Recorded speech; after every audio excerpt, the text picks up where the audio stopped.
to the republic for which it stands, one nation, under God, indivisible, with liberty and justice for all.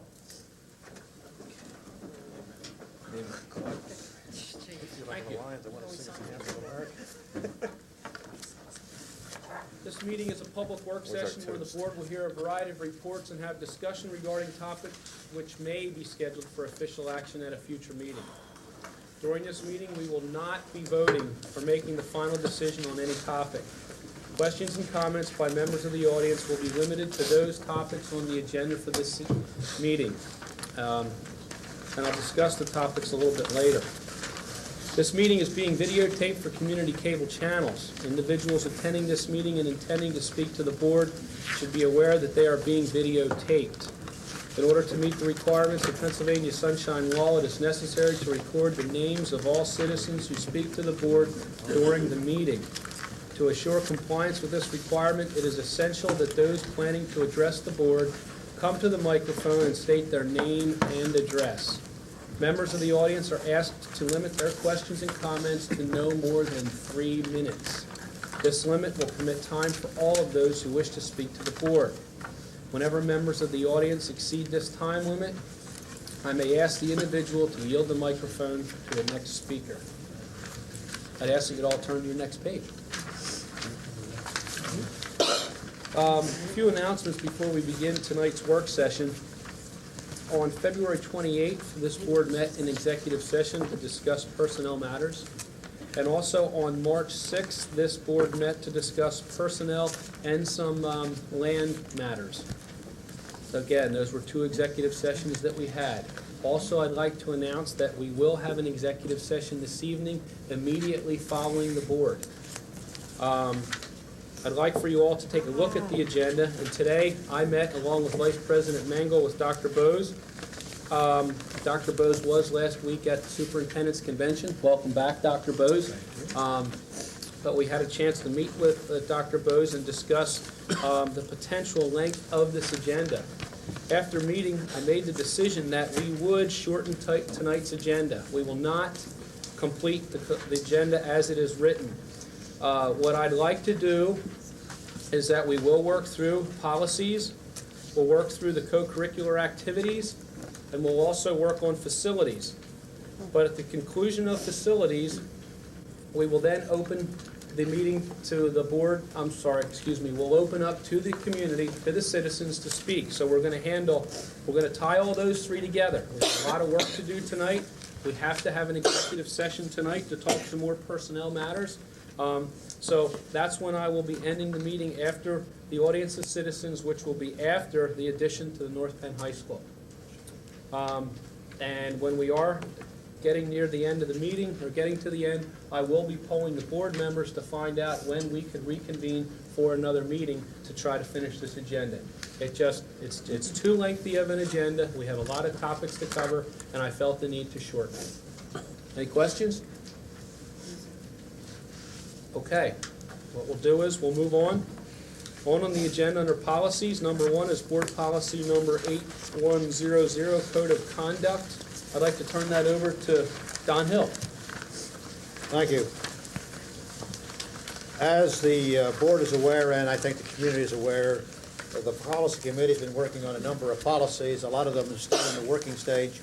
But one of the policies that we've been working on that we're presenting this evening for review and for approval at the action meeting this month is the one related to Code of Conduct. Normally I would not read this full policy, but because it's had a lot of work, rework, and done on this, and I think I will read it. It's short for the television audience. The policy reads as follows. Members of the Board of School Directors and all district administrators are expected to conduct themselves in a manner which fosters the goals of the North Penn School District. By demonstrating through conduct and speech a philosophy of mutual respect and civility towards community representatives, groups, and district employees. By working to create an educational environment that includes the development of respect for all individuals, by adhering to the Pennsylvania School Code, by adhering to all applicable laws, rules, and regulations applicable to the North Penn School District, by remembering at all times that the prime responsibility of the board and the administration is to educate the children of the school district. I'm asking for the board's approval of this policy at the action meeting. Are there any questions? Okay, let's open it up for questions. We'll start over here. Questions or comments from the board? No. Come on over to this side. Mr. Nangle? Yes. President Clemens, at the time that this policy was started, I thought there was talk that this was to apply to all employees. Did I miss something, or is that not necessary? The policy applies to school directors, all district administrators. I guess you could imply that it applies to all employees through that. We did ever put all employees in here. I think we've kept it this level. If you feel that should be in there, or if that's the board's consideration, we can do that. Maybe for continued consideration, not to disrupt the flow of this policy moving on as is, but I think it's a policy good enough to be directed at all employees as opposed to singling any certain groups out, such as directors or district administrators. It certainly wouldn't hurt for teachers to follow same, and support staff, et cetera, et cetera. I wouldn't hold it up, but it's something to consider. That it be applied to all employees of this district, and volunteers for that matter. Okay, any other questions or comments? Don? No, sir, thank you. Okay. Thank you, Don. Well, just to follow suit, what Donna was saying, is there a code of ethics or a code of conduct that the employees already have in place? I didn't. No. There is not. Other than that covered by Pennsylvania School Code. Okay. I would concur then. Anything else, Ms. Krieger? No, that's it.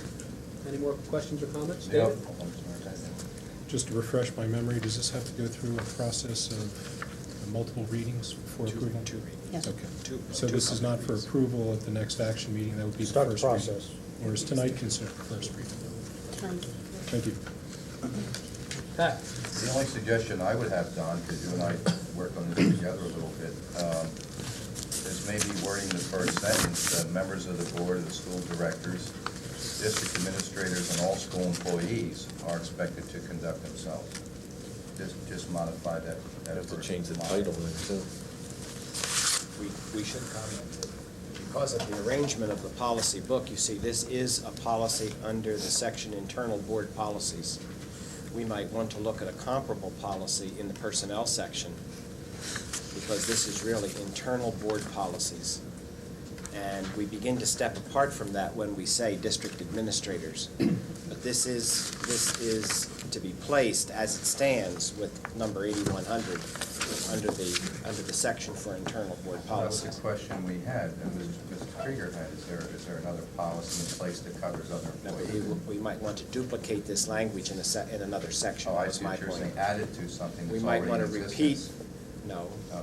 create such a document in the personnel section. Mr. Mosley would have two code numbers and be cross-referenced, applying to both the board and employees.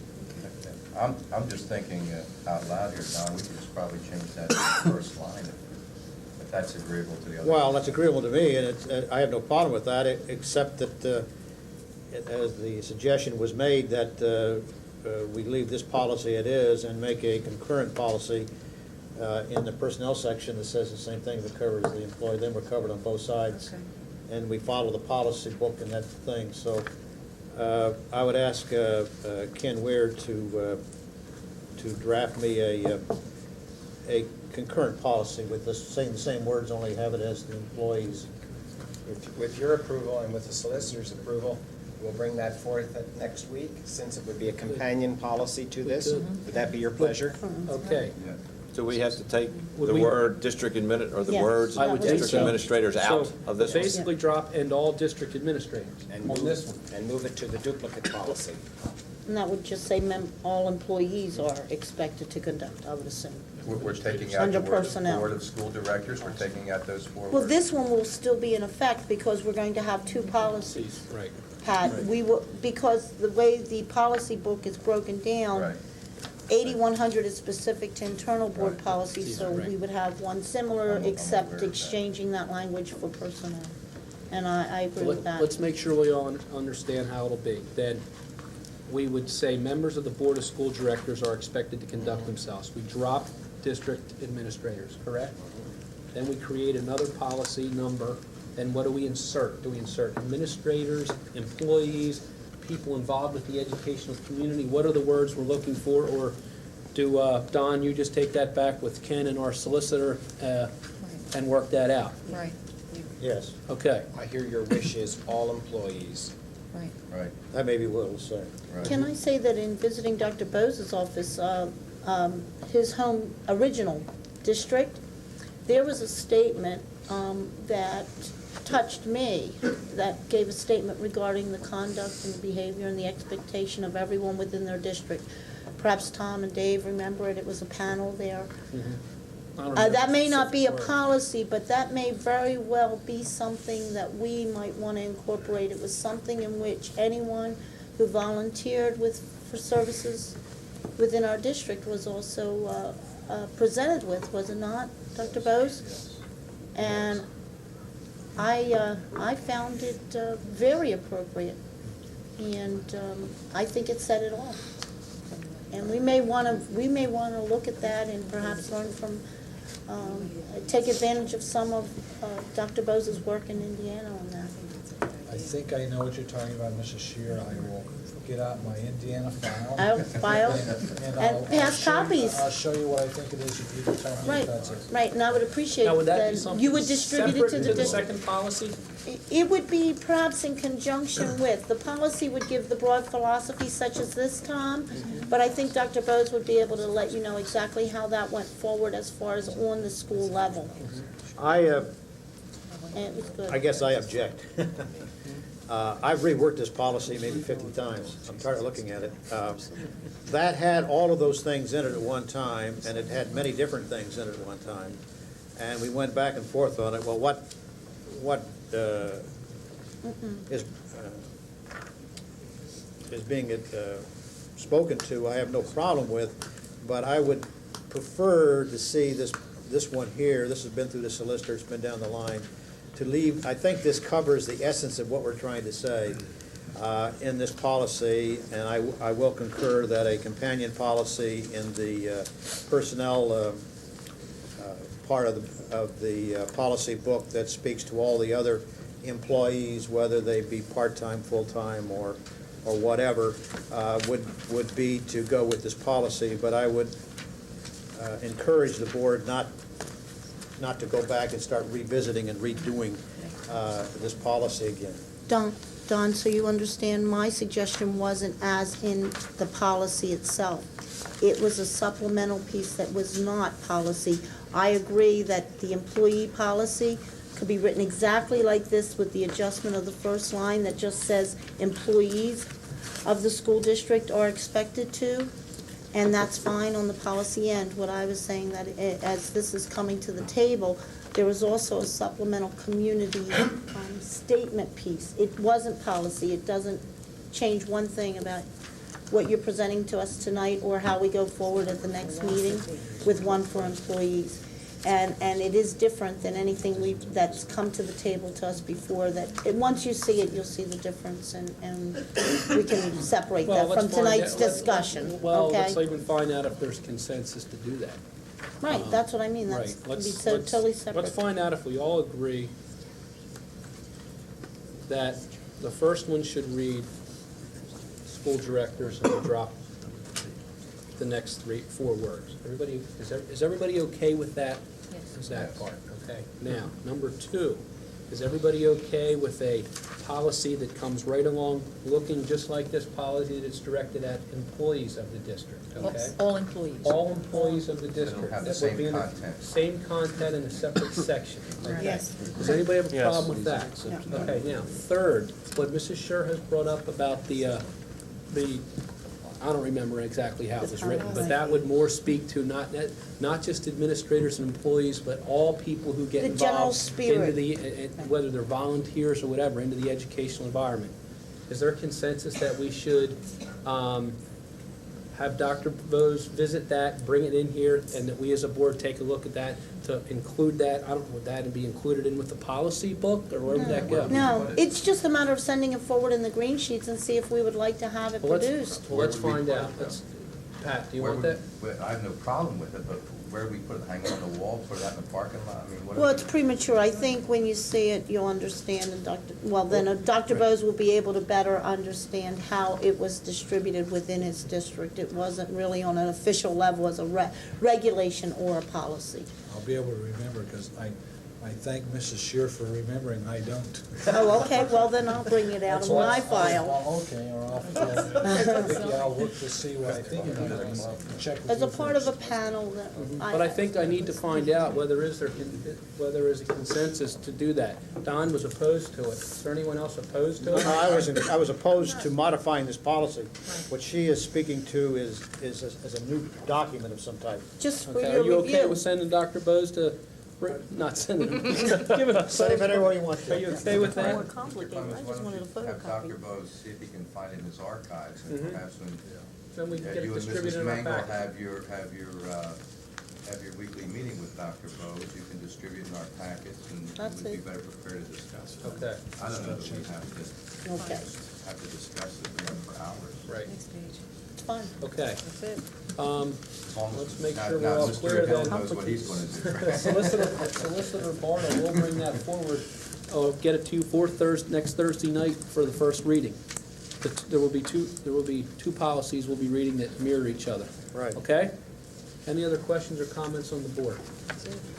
Okay, let's move on. Now we're going to move on to co-curricular activities. Middle school co-curricular programs for 1996-97. I'll turn this portion of the program over to Dr. Bond. Thank you so much, Mr. Clemens. Years ago, when we were planning for 3 middle schools, there was a plan put in place for extracurricular activities. Dr. Bond, Yes, sir. speak up, please. Thank you. Several years ago, when we were planning for 3 middle schools, there was a plan put on the table for extracurricular activities as it relates to those 3 schools. When the Red Camp plan came into place, those plans were put aside with the assumption that they'd be revisited when we got to 3 middle schools. Having searched through my archives and found a lot of materials, I found that this topic at the time came forward during the budget hearings. I had a conversation with Dr. Bose and other members of the cabinet and asked that this be brought forward at this time because there are a lot of schools around the county, Tri-County, who are waiting to hear from us so they can decide what those legs will look like. What we're asking and what you have before you is a request to put in all 3 middle schools the same extracurricular program that currently exists in our school district. For example, it would mean that in Penfield, Pembroke, and Penndale, you'd have all of the programs that currently exist for 9th graders in Penndale. And Penndale, Pembroke, and Penfield, you'd have all of the programs that currently exist for 7th and 8th graders at Penfield and Pembroke. It's important to note that what we're talking about is bringing the programs that we currently have. There's nothing additional in this package that we're bringing forward tonight. The bottom line cost is approximately $357,000 to do this, and there is an $82,000 figure in there that is a one-time cost for uniform or equipment that we'd have to buy first as a startup piece. So my request is that we be given an okay to go forward with this plan. That's it, huh? Well, I don't want to insult your intelligence by going through more than I have to, Mr. Clemens. Fair enough. If I might suggest, Mr. President, and members of the board, there might be two ways to interpret this. Number one, there is a paper trail and a record of the boards having moved this direction. And when I say board, I don't mean this board. Obviously, I mean the previous board. And that there certain parts of it were begun previously, and most parts of it are in place right now. So you might conclude that your approval comes when you adopt the new budget that continues funding it and continues and maybe completes the phase-in. Or you could take the position that as the sitting Board of Education, you want to review it and in and of itself approve it on its own merits or disapprove it if that were to be the case. So you might have, if you consider it that way, two ways to approach it. One, again, repeating with more brevity, the first one is it's already underway. You simply approve its funding as you develop the budget for the 96-97 school year. And the second one is that you consider it a topic within your jurisdiction for review and either affirm it or do otherwise. Thank you. Okay, then I think what we're gonna need to do is, if we conclude that we should support this as it is presented, that we probably should try to get consensus to get it on an agenda, that we do take official action, that Dr. Bond then knows that he has a commitment from the school board, that he can notify the necessary leagues, any other people he has to get a hold of to let them know that this district is committed as far as their setup for the sports and music and other type programs. So, I know I just got my final copy today as far as breakdown. Mr. Clemens, if I can, Dr. Bond and I met yesterday. Okay, yeah, thank you. Pat has liaison, I think. I am liaison for secondary ed, and this fell under my jurisdiction. We had a very good meeting. It was supposed to be a short meeting, but we talked for an hour and a half, as we usually do. The reason you didn't get the papers until today is because we only had the meeting yesterday. And in order for him to prepare them, Dr. Bond called me this morning, and it was I made a command decision, and it was at my direction that they be couriered to you. And unfortunately, this is as early as we could get them to you. So if you're unhappy with that, I apologize, but there's nothing better we could do. The thing I just wanted to point out is you received a single sheet, and then another sheet which are two copies together, and then a third sheet which is 4 copies. And Dr. Vaughn, you'll correct me if I'm incorrect, but the 4-page report is what we are currently doing now. Say that again. Say that again, Pat. 4-page report you got. No, they have a different. Okay. They have a different. Okay. It's a one-page report. Last 2 pages. All right, then the last 2 pages. Mine are individual Right. sheets. Yours are probably printed front and back. This is what we're doing. That's now. right. I got that by the But year. the one that says, I don't know how to. The one that says Appendix extra duty group assignments 95, 96 is what we currently have. Subset. The one that says group Look at the assignments, last number 95, here. 96 is what is currently in place now. Which is, The other sheet that shows additional This co-curriculum 102,000. positions, 7, 8, 9, is what Dr. Vaughn is Okay, this bringing number forward here. tonight. 118. This is just to bring it's just 118 here. the program up to snuff and where we will have 7th, 8th, and 9th grade in all the schools. And then the third sheet, of course, is your breakdown of the expenses. So it's your fault. I guess, I'm just not fast. They're closed on weekends here, what can I say? Oh, that's not necessarily true. Somewhat, right? But it's just that I get concerned when things don't come to us in a timely manner. And I can appreciate my fellow board members making a decision on something this large. But there just wasn't any way to avoid it, and I got it to you as quickly as I could. And budget day. And I'd like to clarify for the board and for the community, I did have a chance to talk with Dr. Bond about it.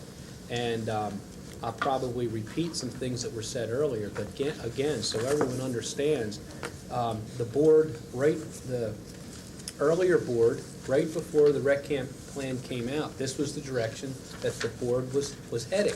Okay, and the board realizing that there would be a budget impact on this, and we were in the discussion on it, and we were, again, there was an assumption at that time we would be heading that way. And then the rec camp plan came up, thus that's the situation that we have now, and it's working well. But now starting this coming fall, we will certainly have to face adding these, I don't want to call it adding, because I'll say duplicating what we have now. And Dr. Bond really wanted to bring a heads up to the board that this is some big dollars, folks. And I'm going to paraphrase here a little bit for Dr. Bond, but I felt it was my obligation to bring it to you, to let you know this ahead of time, and concurrently with his concern from his calls from different referees and the people in the leagues as to what's up with North Penn. It served twofold, to bring it to the board's attention now, and we address it now, and not get hit with this when we're in the middle of it in budget time and within the next couple months. So I thank Dr. Bond for bringing it forward, and now I'll open it for discussion. Just one more thing, Mr. Clemens. Dr. Bond explained to me yesterday it's something that probably should have been addressed by previous boards, and it wasn't. And consequently, he has been fighting and trying to address it, and finally, it has come to the fore. The reason we have to do something this month is because he needs an answer by April the 1st. That's when they are going to formulate the leagues and set up the referees and the officials and the timekeepers and everything else. And according to Dr. Vaughn, one of the questions he anticipated was one of the first questions I asked him: what are the other school districts doing? And they are doing the same thing. So we're not being pioneers here. This is for the kids, and this is what other school districts are doing in terms of setting up their competition in their middle schools. And we have to make a decision if we're going to go forward with this plan. We have to make a decision this month so that they know that North Penn, in fact, I think you told me that they're waiting for our decision because they can't set schedules or anything until they decide whether or not we're going to participate. They set schedules, but they can't finalize them because there's so many. We're going to participate or not. And, maybe before I open it up, a few more comments I'd like to make, and then perhaps, Juan, you could help me out. Help quite frankly, you two are clarify. doing just fine. Well, I had questions when I talked to Juan, when he brought this to my attention, that, well, for instance, right now, at 9th grade, at Penndale, the wrestling program, there is no wrestling program in 9th grade. The wrestlers go to the high school to practice with the high school. I said, Juan, what's going to happen next year? He said, the 9th graders in Penfield, Penndale, and Pembroke will all go wrestle at the high school. Could you had them off the top of your head, and not just on sports, but even as far as, let's talk about band and music and chorus. Maybe you could just summarize to the board and to the community what the programs we have now, and I've said it earlier, it won't change, but I just think it will help the board and the community understand really what we're talking about. There were some sports, football, baseball, versus wrestling and track and a few others. Wrestling and track doesn't have a 9th grade league. Swimming doesn't have a 9th grade league. Wrestling, track, and the swimmers from 9th grade will participate at the high school level. All the other sports, football, soccer, field hockey, boys and girls basketball, baseball, softball, lacrosse, will be a 7th, 8th grade. There's a 7th and 8th grade league, and there's a 9th grade league. The 9th graders compete separately from the 7th and 8th graders. So when there's a competition, the 9th graders may go to Hatboro Horsham, and the 7th and 8th graders may be going up to Souderton, because there's two separate and distinct leagues. The 7th grade has an 8th grade team and a 7th grade team. There's about, for instance, in basketball, there could be 25 7th and 8th graders, and that would make up two teams. Some seventh graders may play eighth grade, but no eighth graders would play seventh grade. And this league is made up of schools from the Tri-County area, and Bucks County. It's almost like the old I think they days. call it the Upper Bucksmore or something like that. Right. The thing, we looked at this, and we're talking about an additional 830 students participating in these activities. And I don't have the total, but if we're talking about 830 additional ones, that's a lot of involvement. There was a request, quite frankly, to do some additional things, but I told them this wasn't the year to come to me and ask for additions. That we're going to be working on just keeping what we already have. The other part of that is that in your budget book, you will note there's a line item for activities. That line item is K through 12. And Pat, I've done a little more research on that. Our K to 12 activities budget is $1,085,000. That's what's in existence now. We're talking about adding this to a K through 12 budget, not just a middle school budget. I don't want any misunderstanding about that money is K through 12. A lot of what we're talking about, of course, is salaries, and that's based on contract and the extracurricular duties presentation that we make. What we have here, ladies and gentlemen, is a lot of young people who participate in a lot of activities in middle school, and we think it's healthy. So we're talking about the sports that I just mentioned, and I don't have a list of clubs here, but we have the yearbooks and a number of other clubs that we're looking to put in the other schools as well. The reason your list doesn't have more activities or clubs on it than it does is because they already exist in all three buildings. So the major piece here is adding sports, not clubs. Dr. Vaughn, in conjunction with that, then let me ask you this, because you didn't tell me that yesterday. The clubs are already there. Are we talking about additional funding now for these? Oh, okay. No. Just a matter of getting them implemented.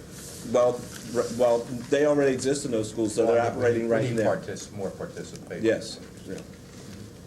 There are no different clubs in ninth grade than there are in seventh and eighth? Yes, There but will not be new clubs that need to be there according to the ninth grade? No, the ninth grade clubs that currently exist will move over to the other two buildings. So we will have to add them, as far as providing those clubs at those two buildings? No. And I think the only two we have to add is the memory book. Isn't that on? That's on here, yes. These are the memory book and the academic pentathlon are the only clubs that we have to add. The others already exist in all of the buildings. Not all a lot of these clubs are not just ninth grade or just seventh and eighth. Yeah, I never realized that. So we'll just add ninth graders to it. So if there's a club, I don't know the name, let's say there's a drama club. The drama club already exists at all three buildings, so you don't have to add a drama club. When the ninth graders go to Penn Field, the persons who are already doing the drama club will pick up the ninth graders. So that's not an addition. Okay, that's what I wondered. That's Those right. that are ninth grade only, and these are the only ones that are listed here. That's correct. What about our band situation? Is this the full co-curricular list, or is this just the sports? This is the full co-curricular list, this page that Addition. Pat referred to. I am doing some work with the music department because that needs to be put in a different manner so that you can understand it better. But we're talking about the same programs that currently exist. We will not need additional staff to do that. We just need to rework what we currently have in place. Because right now, we have a seventh grade band director and an eighth grade band director, and right now you have a ninth grade band director. Right. And that's There will why- not be 3 band directors in each school. That we're working at, I met with a number of people in music. I met with Don Venema, Don Klein, and John Jostin this week about music and how we're going to play that out. What you should know is that we will not need additional staff, and there will not be 3 bands. I mean, there won't. There'll be 3 bands, one in each building. There won't be 3 bands and there won't be a 7th, 8th, and 9th grade marching band. There'll be a marching band. And then that director will need an assistant because of the numbers of students that they'll have. They could have upwards to 200 students, but there'll only be one director. Okay. Is that, I don't know if I answered your question. I have the same type of question. What I would like you to do for music is I would like you to give me an opportunity to finish. I have the music folks and the middle school principals working on some things with me that will clear that up for you. And I don't have that ready tonight. But again, That's I think forthcoming. Mrs. Scher's question, just so I clarify it for myself, for instance, at Penn Field right now, you have a 7th and an 8th grade band director. So you have 2 directors. Now, next year, we shouldn't have a 7th director, an 8th director, and a 9th director. won't. We should have That's 2 what it directors said. spread out Well, amongst the 3 grades. That's right. Okay. Right. But we're working on that. And we're Okay. working through some things that I think, in all fairness, I should wait until I've had full input from the folks who are Correct. down there. But I assure you, there will not be 3 band directors at any of the middle schools. And the But that bottom was line a- is there's no new personnel that will be needed for the music program. No. That's That what you we have a need for note tonight. on here. No. Well, that note deals with if, in fact, we regroup some of those based on the changes. Right, the steps. If the step increases, that's what's that about. But I need to look more closely to, I didn't do the music until after I finished this because music wasn't additional and there was no additional cost involved. So I did this first. So that's why music isn't ready. Mr. President, you two were talking, and Dr. Now I have a question. All right, well, let's try to, Do we this is what have we'll do. 3 bands at each school, or? No, right 2 now bands? we have And I really think, in all fairness to you and to the music department, that you should let me complete my package and bring that forward, and it will answer a lot of questions that you have without even asking them, and I will have a better handle on that. I don't feel as comfortable with that at this point, as I said, because I just began meeting with those folks because my primary objective was to deal with what is an addition to, not with what we already have. But I promise you, I'll clear that up for you the next time we meet. All right, let's do this. Let's start working back and forth. Pat started, I kind of jumped in, then Vicki. Let's come back to this side, then we'll come back to that side. Questions from over here? I just understand the extracurricular as listed here, and the music program was a concern, and I'm happy to wait for that information. I think that, as I said before, the main point tonight is that right now you feel there's no extra positions that are going to be required for the music program, but the restructuring is yet to come. Yes, it is. All right, thank you. Okay, come back to this side. Well, Vicki, we'll come back. Go ahead. You had a lot more questions, I think. Okay, Dr. Bonas, we see this 357,000 in addition. It says additional cost for the upcoming year. It says beyond normal cost increases for existing programs. What was normal cost increases? Is that just the Where are salary you? schedule? Where are At the you? very heading of the chart, so that as we read this cost analysis, it says it's beyond normal cost increases.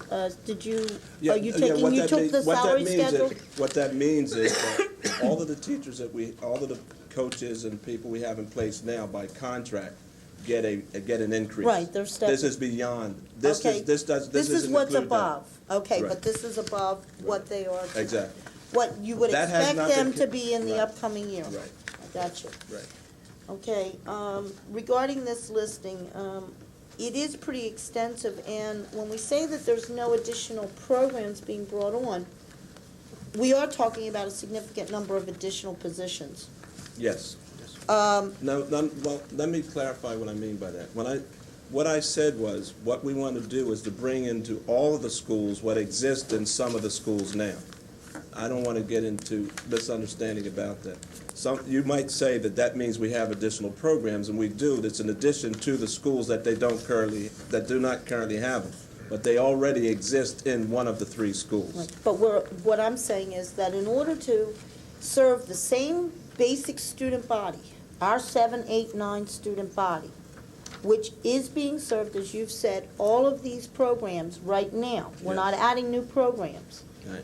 We're basically going to be dealing with the same student population, but we're going to need to increase our extra duty positions by 42 positions, 64. 74 additional. 64. Okay, I had 74 as I counted through. I Well, counted through them. I counted 64, somebody else counted 72, I don't know. I think it's 64. One, I had 74 there. Okay, that's- We can double check, but I did No, them it's as okay. we I'm went not through. sure that makes- 74 additional to the existing 133. That's a 55% increase in extra duty positions Right. to accommodate the same number of students. What you're talking about doing with But band, you're not accommodating the same number of students, you're accommodating 830 additional students.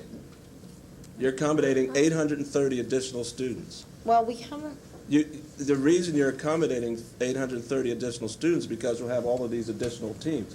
Right now, you only have, in basketball in ninth grade, you only have 15 folks playing. Out of Girls' basketball. When you go to Penfield and Pembroke, you're going to have 45. So that's an additional 30 students that we're talking about. well, you're talking within the participation that you would anticipate to occur, but I'm talking within the student-staff ratio that we've maintained these programs. Ninth grade right now was being served, there were 900 students over there. And they had they had the coaches to represent those students But- out there. Now that they're being divided into three, we're now providing one director and in some cases an assistant director Let's talk for a about, smaller class group. that's true, but it's not for a smaller number of students. There's still 15 students on the team. Can't have any more, Vicki. I understand that, Pat. What I'm saying is Well, that this- those I talked to, I participating- tried to key on on football, okay? Because I could understand the football program. This past year and the year before, you're right, we had 900 students at Penndale, okay? Probably 100 boys went out for football. I don't know if any girls went out or not, whatever. 100 students went out for football. I don't know if they had cuts or not, whatever the case, there were probably about 50 children on that football team in ninth grade, okay?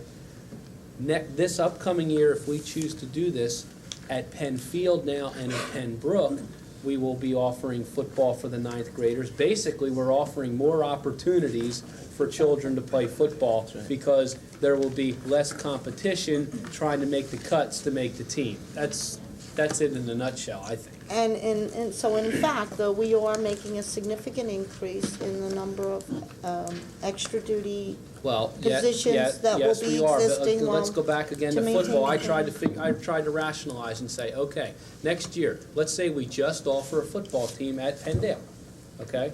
What, are we gonna bust the kids from Penfield and Pembroke over to try out for that team to make that ninth grade team? But do each of these, such as lacrosse, that we do have to have a clear division where we've got to provide an assistant and a head for both seventh and eighth grade? Let me- And then one for ninth in all three schools, so we've got now six? Yes, because Six teams? the same number of people will be participating on those teams at the other schools. And understand that I polled at least, 40 schools? Whatever you had on that sheet. And that it's, when you say we provided that for 900 students, we did, but I'm here to tell you that at Penfield and Pembroke next year, they will still be the two largest middle schools that they compete against. They will still be the two largest middle schools. The only middle school to be larger than Penfield and Pembroke will be Penndale. Yeah, what you're talking about is creating opportunity for youngsters to participate in activities and athletics. The choice is yours to say, we want our youngsters participating in it, or we don't want them participating in it. But the notion that you can bring 7th and 8th graders from one place, one school to another school to participate in athletics is going to cause, I don't know, havoc. Oh, no, we can't have disparity. I recognize that one, and I don't want it being taken to that extreme. But we just were faced, I guess it was during last year when the recognition was there that when the Red Camp Plan took hold, we didn't even realize that band had gone from a curricular item. There hadn't been a marching band at Penfield and Pembroke, and it came through kind of I don't think it's fair under to an talk extra about the duty. band when we're talking about this. No, as well as the curricular. There was not extracurricular. When my son was in there in the 93-94 school year, they had no extracurricular opportunities. It was a 6th and 7th grade. The 7th graders had absolutely none, and now we can't deal with one basketball coach for the 8th grade, 7th and 8th grade, but we need both the coach and the assistant, You and have then a 25 second duplication. You have This is an 20, extreme list. Vicki, you have 25 7th and 8th graders out there. You need 2 people. You need 2 people when you have 25 7th and 8th graders out there on a team. Well, this increase here, and I will say, I can understand the philosophy behind it, but we are speaking of this a few weeks prior to budget, and that's when educational priorities are generally competing against each other. And I'd just like some direction as we move forward with this, what the intent of the board is regarding the funding for this. Is it an additional tax hike? Is it an exchange of another lesser educational priority? Just exactly how do you anticipate the incorporation of this, as we had to adjust in finance to the 300 and some additional dollars that hit us kind of cold when we made the transition for 8th grade. That one came in and no one realized it either until after it hit home. And we just need some direction If this as to how you administration, expect. if this administration had continued to do what had been done in the past, this conversation, because you referenced this, Vicki, and I feel I need to respond to it. Sure. If this administration was doing what had been done at the time, this conversation would still be 2 months away. Absolutely. I agree with you, Juan. And I appreciate the fact that we've got it clearly articulated here. But as the reference was made to the past, Right. in this, I will say that there really was not a true discussion regarding the phase-in and how we would deal Okay. with 7, 8, 9. Okay. That did not really occur as far as the aspects of the advantages, disadvantages, and consequences. Well, I'm prepared this is just to coming deal forward with now. them if that's what you choose for me to do. No, I just like some direction as we evaluate all of it. Let's bring it forward, because to move forward with this at this point, and then when the budget comes forward, this is one more of those items that goes from under the discretion of the board to now a set expenditure. Right. Okay? And I thank you for what you've done and provided for us today. Let's have some more discussion. Let's come back over here. Sharice. Okay. Where do I start? I was a little miffed, to say the least, about getting this at 3 o'clock this afternoon. Just to remind the board, this is one of the points that I tried to present to you back when we set the boundaries for 7th and 8th and 9th grade last month, that the full cost impacts of establishing those 3 schools were not known to this board. And once again, for another reason, we are being piecemealed, another cost impact for next year. And this is exactly what I was talking about. I'm a little confused, and I will refer to the current extra duty group assignments and compare them to next year's proposed additions. In particular, at Penndale with basketball, that's my sport of choice, Mr. Clemens. We currently have a head boys coach, I'm assuming it's 9th grade, an assistant basketball coach, 9th grade, and the same for the girls. Next year, for basketball, we are proposing to do at Penndale another boys head coach for 7th and 8th, and a boys assistant for 7th and 8th, and the same for girls, 7th and 8th. Now, these are additional positions. Are the current coaches at Penndale coaching basketball going to be the same coaches that are coaching 7th and 8th grade? No, Why not? because they'll be coaching 9th grade. but There's two leagues. You can't coach 7th, 8th, and 9th grade because there's 2 leagues and 4 teams. okay. Then let me ask this, how many different leagues do we have going in the district? We have a 9th grade league and a 7th and 8th grade league. So there's 2 leagues. A 9th grade league and a 7th and 8th grade league. JV and varsity. Well, Dr. Mon, I think you have to clarify, it's not necessarily JV and varsity. The I didn't say ninth grade JV. is, I did. right, but I don't think it is. I think the ninth grade They're is separate part of, it's leagues. part of the suburban one league, which the high school's in. Correct me if I'm wrong.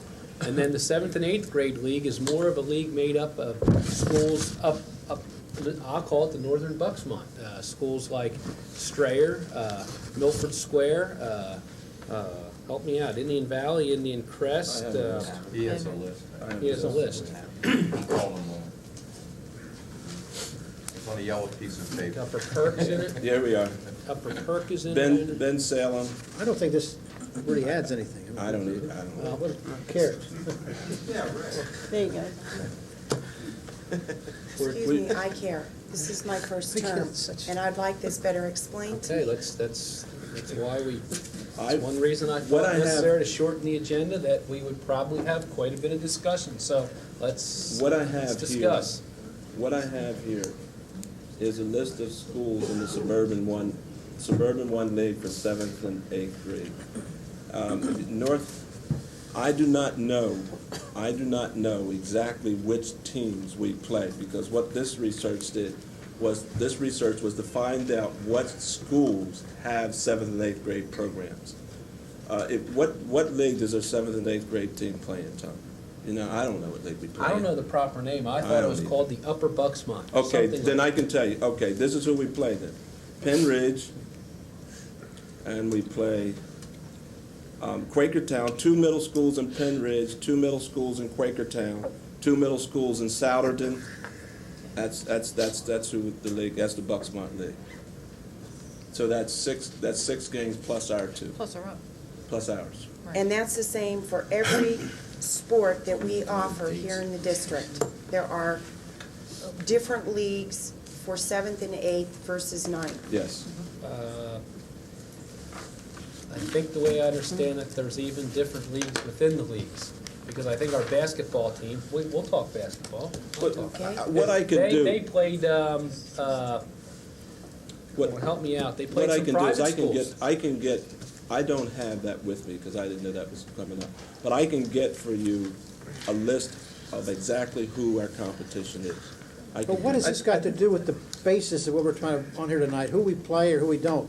It really does, it really does. The point is, and one it's person gotten cannot coach, sidetracked here. one person cannot coach 2 teams, regardless of what league they're in. You cannot practice with and have one head coach for 2 Okay. teams at one time, regardless of Okay. who they're playing. Now, he couldn't It's be the 2 practicing places at the too. same time. All right. You can't do different games. For that to be. She did. She said, why do you need more coaches? In 9th grade, what we have in 9th grade is 25 players in 2 teams. The team with the most ability plays, and at halftime, the other team plays, and at the end of their game, the other team plays some. So there's 2 9th grade teams, and there's 2 teams in 7th and 8th grade. You have, in basketball, which is my sport of choice too, you have 25 youngsters and 2 people who are coaching. I think that was your original question. Right. Okay, well, not wanting disparity between the schools either, I guess what I need to know pertains more to the coming budget. We're being asked to approve an addition without knowing what the full ramifications to our budget mean for next year in regards to the 7th, 8th, and 9th programs. I'm concerned with the academic impacts for these schools are as well. I would like to know specifically what leagues are under the gun right now for knowing what our intentions are in regards to next year's play. It's my understanding that lacrosse is a spring sport. There's 2 different leagues, I believe, for soccer. I think there's a fall and a spring league. If it's football that we're mainly concerned with right now, then I'd like to be told that. If we need to decide every single sport We need to decide, for next year, we need to decide every I'm single even more sport. upset Well, that this is being brought to us at this late date. well, the fact is, we need to decide every single sport. Well- Because the other folks, you don't plan a league in the winter for the spring. They have their budget things that they have to do too.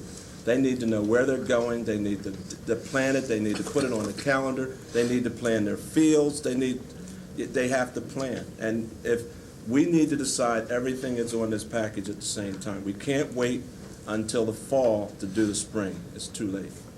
Okay, well. And if that happens, we just won't have a league to play. Okay, well then, in order for me to be able to even consider approving this, I'm gonna need some questions answered. You don't have to be answered now, you've got till next week or whenever we meet again to take action on this.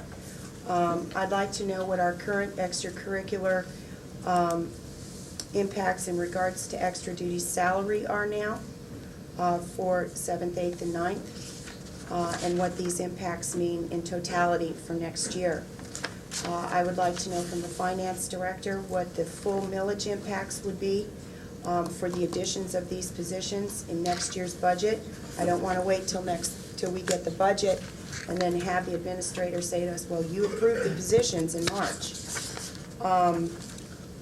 I also would like to know what the academic curricular impacts mean for the 7th, 8th, and 9th grade schools next year.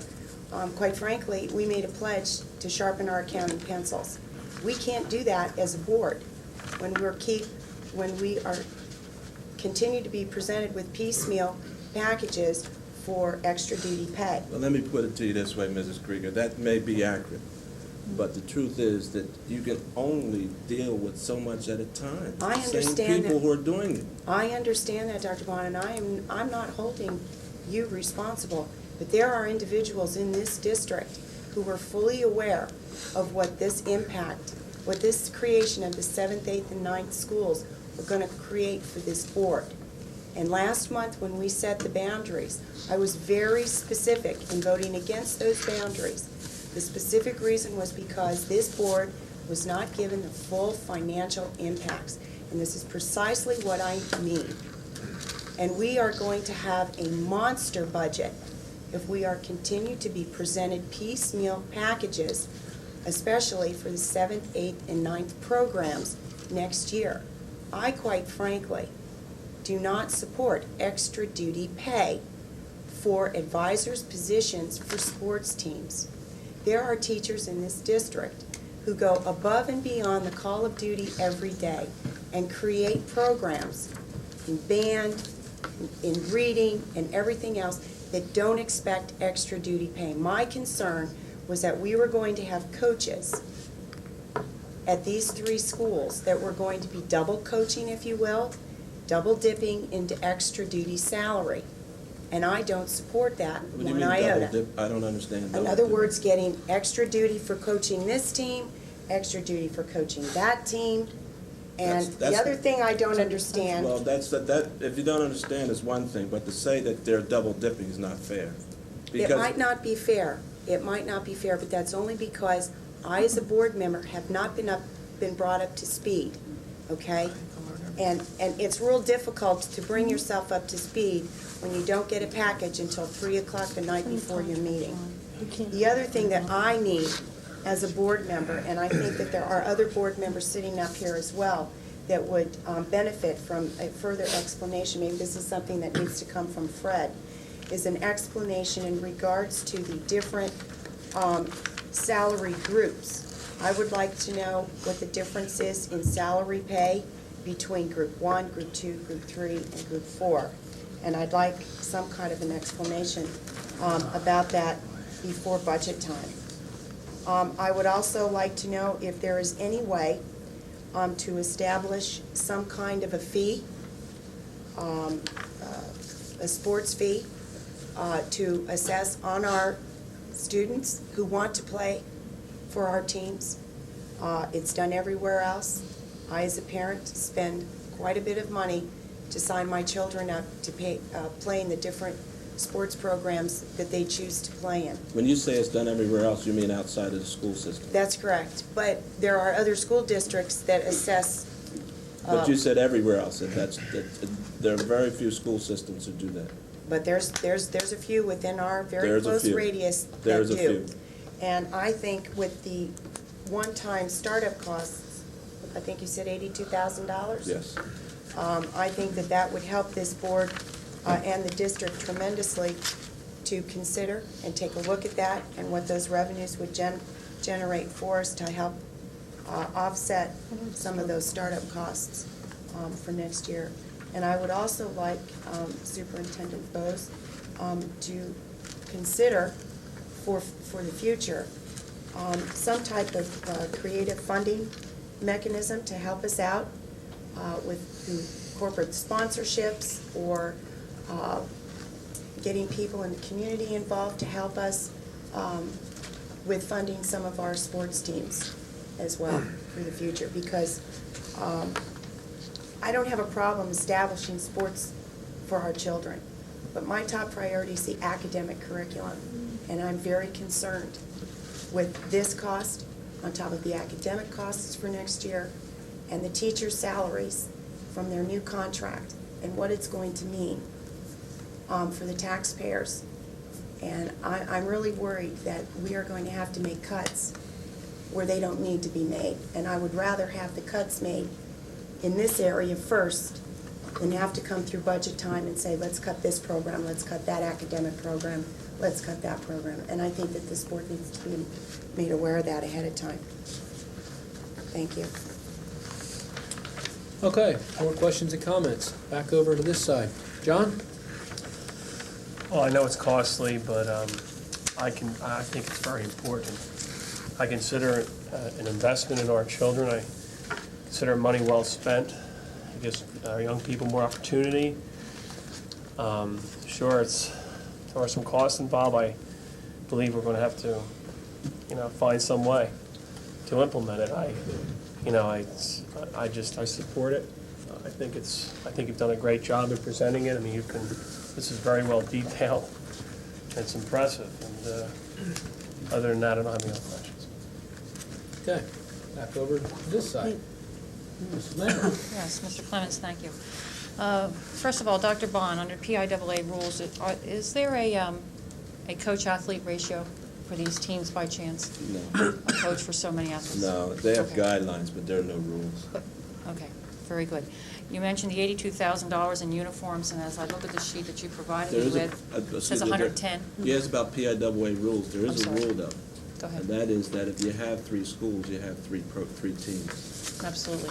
And that was probably a point we missed early Right. on. It's important. Right. Also, PIAA also governs whether or not ninth graders can play on certain teams. Right. Such as they cannot play on a football team in ninth grade. Right. That's good.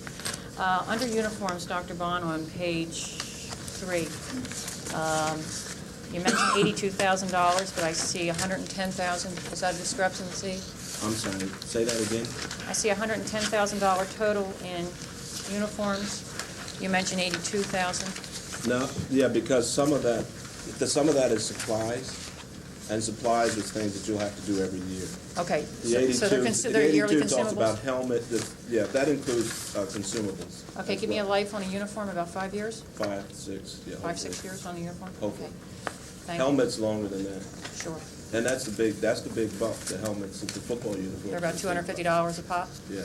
The helmet's like $85, $90. President Clemens, I would join Mrs. Krieger in liking to see a review, would like to see a review of the activities fee concept. We do have that every year. It's like earned income tax. It comes up every year. We discuss it, and a decision's made some way or another. I need a clarification on that. Yes, sir. I'm assuming, I shouldn't assume, so I'm asking a question. Mm-hmm. Whose charge is it to deal with that topic? Doc Ryan. For as long as I've What been would here, you- whenever that's come up, and Doc what would you- Ryan has put a formulation together, and he's come forward and addressed the board. What would you like activities. Doc Ryan to do? What he feels that this school district, based on participation, could bring in X number of dollars in fees, and what other school districts are doing it, and what is their success rate with doing it or not doing it. Okay. What, just a small report. I got it. He's provided it before, he can do it I again. know, that's why I asked what it Okay. was you wanted, so I'd be clear. My request isn't to show commitment to an activities fee one way or another, but it's one of those things that come up, and it's worth it every year to look at again. The other thing I would respectfully appreciate, President Clemens, Dr. Bose, you had mentioned that you had many innovative situations out there in Indiana in regards to athletics, and I'd love an opportunity to hear about what they were. Sometime during the budget hearings. I don't feel that that's predicated on a decision on these matters, but would like to know what was done out in Indiana for creative measures to finance athletics and activities. And I guess to conclude, when I look at this figure, it's staggering, but at the same time, when I do my math, I base it on the fact that we are not going to build a $52 million second high school. And what would we be paying and agreeing to tonight or next Thursday to flesh out those athletic teams, activities, clubs, et cetera, et cetera, et cetera. So as staggering as this is, I know that if we had allowed an old board or old candidates to move ahead with what they had wished, that this figure would be more. I also look at these activities. I'm an alumni of these activities. This is why I stayed in school. Meant everything to me, means a lot to my children. And I believe that these are the kids that put forth the reputation that we have as a district. Separate from academics, these are the good kids. These are the kids that make us proud. These are the kids we read about in the paper. And these are the kids that feel connected with their school district and feel connected with their, they develop the esprit de corps that we find from building to building. So, as we look at the budget coming up, I want to see us find this somewhere. I prefer to see it come from the hides of adults, not from children. I'm interested to see where we go with this budget. I understand it's going to be a monster, but I don't want to start cutting here. For me personally, it won't be here. So that's all I have to say, Mr. Clemens. Thank you. Mrs. Mangle, you bring up a good point. I just want to let you know that the debt service would have probably been about 7 mils, and this you're looking at 1.4. If what? If 7 mils, if we would have gone with the second high school, whereas you're looking about 1.4 mils to fund the balance of this co-curriculum. Well, thank you, Mr. Kelly. But I repeat again, that's where I start my math. That's where I start. I'd like to just reiterate a comment that I made before, because I think it's important. And when I saw the bottom line, as I was doing research relative to the 3 middle schools and the kind of things that we would need and what you need to know about and when you need to know about it, I was confused too, Mrs. Green. I'm still confused. But this I know is that this may seem like it's pressing, and it is, but the fact is it's still early based on where we used to be. The other point that I like to make is that I agree, believe me, I agree that academics is why we're here. But I incorporate academics and activities all into one. At the high school, we have AAA. We call it academics, activities, and athletics equals excellence. And I think this is what I hear you saying, is that we need to find a way to creatively be able to do all of those things and not at the expense of any of those things. I would hate to see us get to the point where the budget said that football wasn't important and that basketball was, because I think that all of those things are just as important to a different group of youngsters. I'd hate for us to get to the point where drama was important and a band wasn't important, because they mean different things to different people. And I'd like to remind all of us, and you know this, but I'm just simply reminding us, that when we go to 3 schools next year, we will still be the three largest middle schools in existence. I mean, that's a lot of folks for middle schools. And my hope is that I can work with you in finding ways to do this and not to create as much of a burden as it appears from the outset, which is one reason I wanted to bring it up at the outset of budget hearings and talks, rather than as in the middle of those talks. so that we all know up front that we're looking at $357,000 and didn't find out after the first 3 sessions with the budget. Now we're talking middle school, what is it we're going to do? And my next goal is to see what else we're talking about. I'm meeting tomorrow with the 3 middle school principals. I have a 4-hour meeting planned with them to flesh out what else it is that I need to know that is a big ticket item that's different than we've had in the past relative to this budget. And I'll bring that forward. And other than that, I don't know what else that we can do to help you. That's what we're trying to do. And what I've done is I've prioritized them. I don't want anyone to misunderstand what I'm saying. Because I didn't bring academics forward first doesn't mean that I think that this is more important. But this is a heck of a lot more expensive. And that's why it was first, because of the time we're in and what we need to do relative to the monies. Please don't misunderstand that piece. Okay, so, and we will, after I've met with them tomorrow, if there's something else we need to bring forward, I will go to Dr. Bose and Cabinet and bring that forward next time. And I will continue to do that as quickly as we can. So I appreciate what you're saying, and I just want to make sure that you understand that I understand where you're coming from. Okay, more. President Clements, one last remark is another scale of economy that I look at. $357,000 is essentially the cost of 5-6 teachers at the top of the pay scale, less benefits, 5-6 adults. And yet, through this, we will provide activities for how many? Close to 1,000 children? An additional 830. Thank you. 832 plus some kids are going to have athletics and activities, and maybe 5-6 teachers would have picked this up in salary. But 5 or That's 6 another. teachers teach all day. Well, at least a 5-period day for 185 days a year. And I guess I just... Vic, hold on. You can come back. We need to keep some Right, order here. right. Are you finished, Mr.? Yes, thank you, Mr. Word, Mr. Allen. No comment.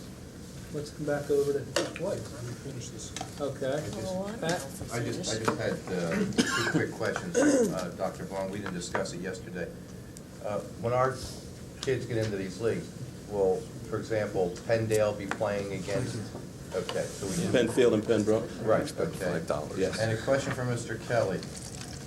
Since we got on the budgets, are we talking about any additional expense in terms for insurance? The reason I ask that is that I know in a lot of your sandlot programs, they call them everything now, but I refer to sandlot programs outside of school. I know that some communities are dropping certain sports because the insurance is becoming prohibitive. I know of one area in the city where they've dropped football because, and they've expanded their soccer program. The insurance is less because the likelihood of a child getting injured is a lot less. I know kids still get injured. My son plays soccer, but not as, the chances aren't as great as they are in football where you have head-to-head, collisions and so forth. Are we, aside from the $357,000 there, are we talking about any additional needed revenue for insurance? We would be. What we're talking about is we're in a consortium with other school districts in Montgomery County. And due to the fact that the size, they charge us $750 per team. So whatever number of football teams we're adding will be $750 per team. It doesn't matter how many kids are on it. That's per team. I would know per student, because some places they do it per participant, and that can get rather cost prohibitive. Right, that's where we're lucky to be in the consortium. Okay. That they So give us a break. It would be $750 for each junior high team. For each Or additional middle school team. team, excuse me. For each additional team? For football only. Football only? Football only. Doesn't include basketball, soccer? No, There's football. no additional expense for that? Right, football is the only sport that North Penn provides insurance for. Thank you. Okay, back over to Mr. Hill. Yes, I'd like to ask a couple of questions just related to extracurricular, just to bring myself up to speed as to some of the costs. I noticed they charge here for chaperones. What does that cover? I told you. So I'm prepared. I know. Chaperones are ticket takers. Chaperones are keepers of the time at the track meets. It's the supervision and the scoreboard. Those are the kind of things that chaperones. Okay, it's not really chaperoning the students, it's... Well, the reason it's called chaperones is because it's put in the budget under the larger term chaperones. The same budget that this will go into also includes those people who supervise dances. It's the same category number. Okay. So, but this is separate from the people doing dances. This is the people who are supervising and taking tickets and all those things at the games. Another general question related to extracurricular, the uniform cost. Is that the only thing that we supply to a student, is the outside uniform? I mean, all the other... They buy their own sneakers, they buy their own supporters, they buy, yes. We provide the uniform and they buy everything else. Okay. So there, and you mentioned consumables. I mean, the consumables are what you normally use as a team, I guess. Basketball, water bottles, those kind of things. Okay, okay. Footballs, Okay. water buckets, whatever. Just want to be clear. Does the, I don't want to be nickel and dime, but just a question.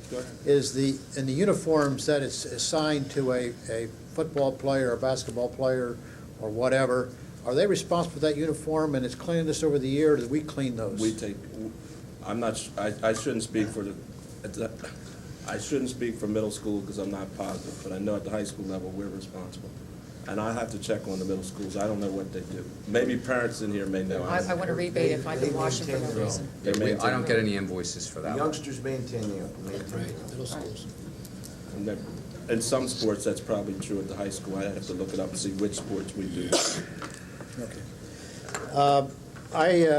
Those are the general questions I had, and I concur that $357,000. Well, one other comment related before I get to the conclusion is that while I do see the number of teachers or people involved in extracurricular, I would assume that as you were going through this process, is that we're assistant coaches, and as these coaches and different people are laid out, that you're doing the due diligence to the degree that do we always need an assistant or do we need two assistants? Or is there some way to cut down to that number instead of, it's always convenient to have an extra, but working in the other direction to keep that number as low as possible but still provide all the sports that we intend to provide? We have insisted in some cases that the coaches cut to do just that.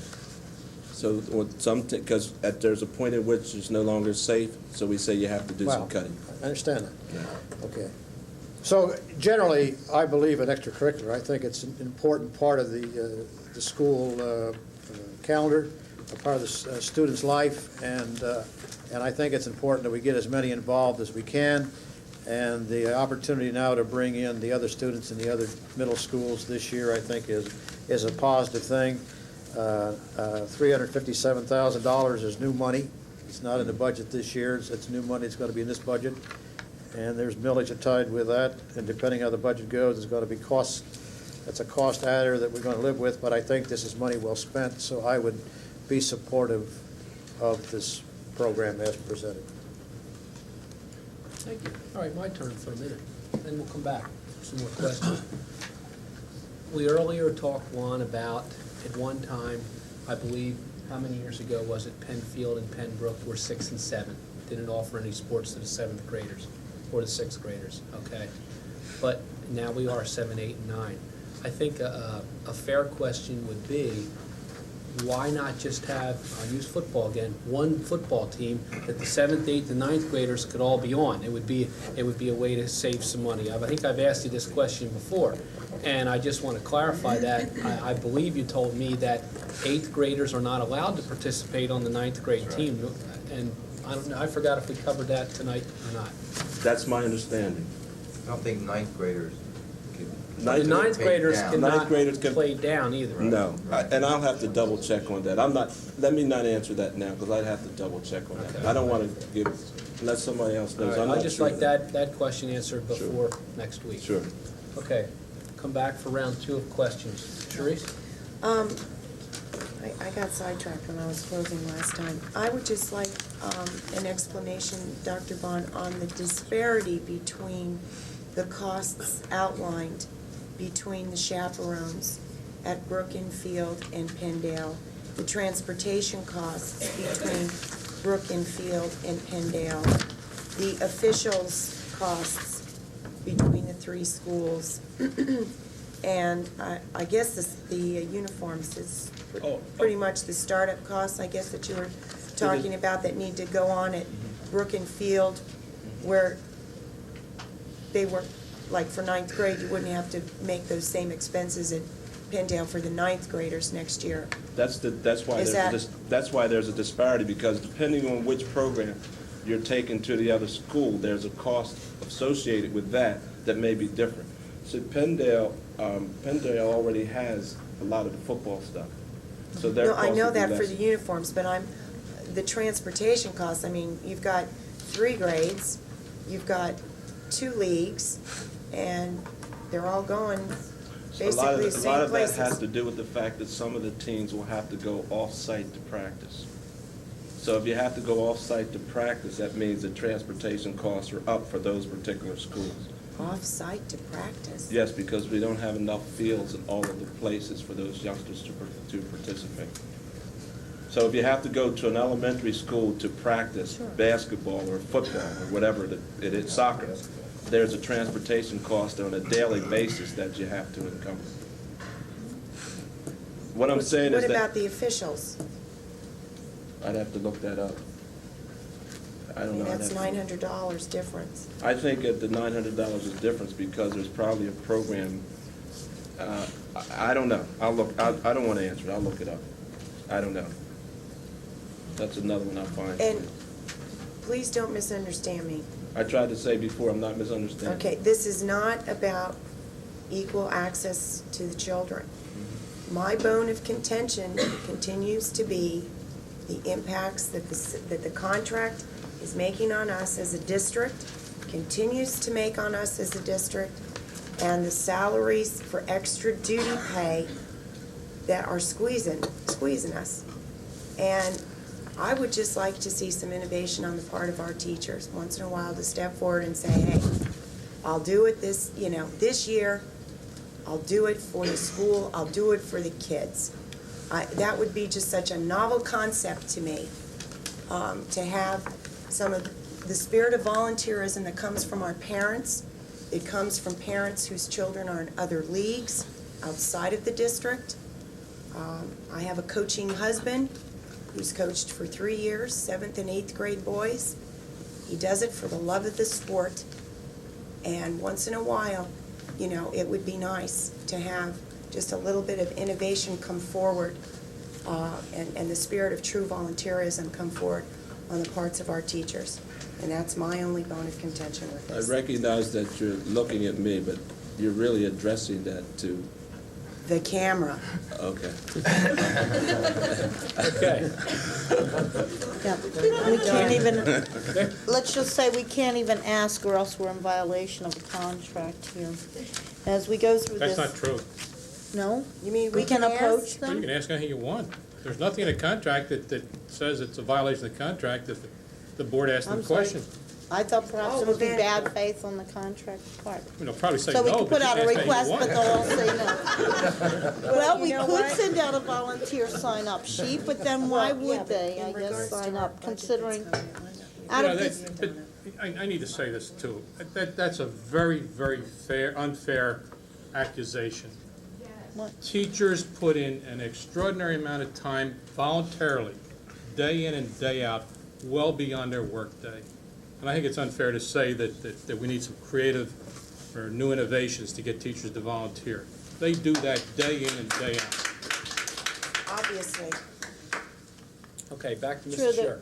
Questions? Fred, there's no doubt about it. Many of them are after school. No doubt about it. Working on special tutoring projects that aren't required under their contract. and Not just et cetera. special, it's just the thing they do in their own classroom every day.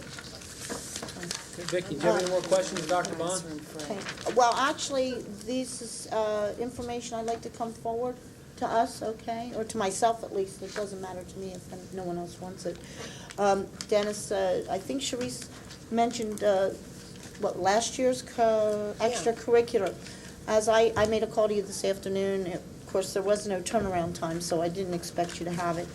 I would like to see the progression of the extracurricular. I don't know how easy that is to access. I do know that there was a report given to us by Dr. Fike about a year ago, which gave us co-curricular, and it showed the 93-94 year and the 94-95. I think it represented a $360,000 or $70,000 increase, but there should be that paperwork. All right, I did grab that Readily- from Mrs. Oh, Sherman. you do have it? It's, in 93-94, it was 830,800. In 94-95, went up to 1,147,000. And our budget for this year was 1,085,000. We were talking I found mine. In total, co-curricular. total Total co-curricular. 3,200 series. K-12. K to 12. That's K through 12. Well, pass me a copy. I didn't get quite all I the just- numbers, but that's okay. And, well, that was full K to 12. What I was looking for was how we've progressed at the middle schools, because that's where a lot of the changes are taking place as we move forward. I'd like a little clarity that as I look through this, I see that out of this whole, this total dollar figure, $357,000, $228,000 of it is dealing with salaries, whether it be coaches, chaperones, the transportation, or the officials' cost. The next big number there are the uniforms, and it sort of ties with, in the direction of Don in regards to the uniforms, except I'd like to take it one step further. I'd like to see that there's some assurance that there's a process in place for signing out the equipment, guaranteeing the return of the equipment. But there is. One, there may be, but I will tell you, I had in my house, in my garage for quite a while from a student at the school, a piece of the hipsters' equipment from the football team that never was returned, and the attitude was, well, they don't know it, you know, that's no problem, But that doesn't mean that the all that youngster, time. but that doesn't mean that the youngster wasn't billed for it. well, You would be amazed. You would absolutely be appalled and amazed at how much parents pay for that we find. If the youngster doesn't turn in equipment, there is exactly what you suggested, Vicki. Fine. There's a formal place where you sign, I have such and such, and when you turn it in, there's a formal, I have, I don't have, I don't have.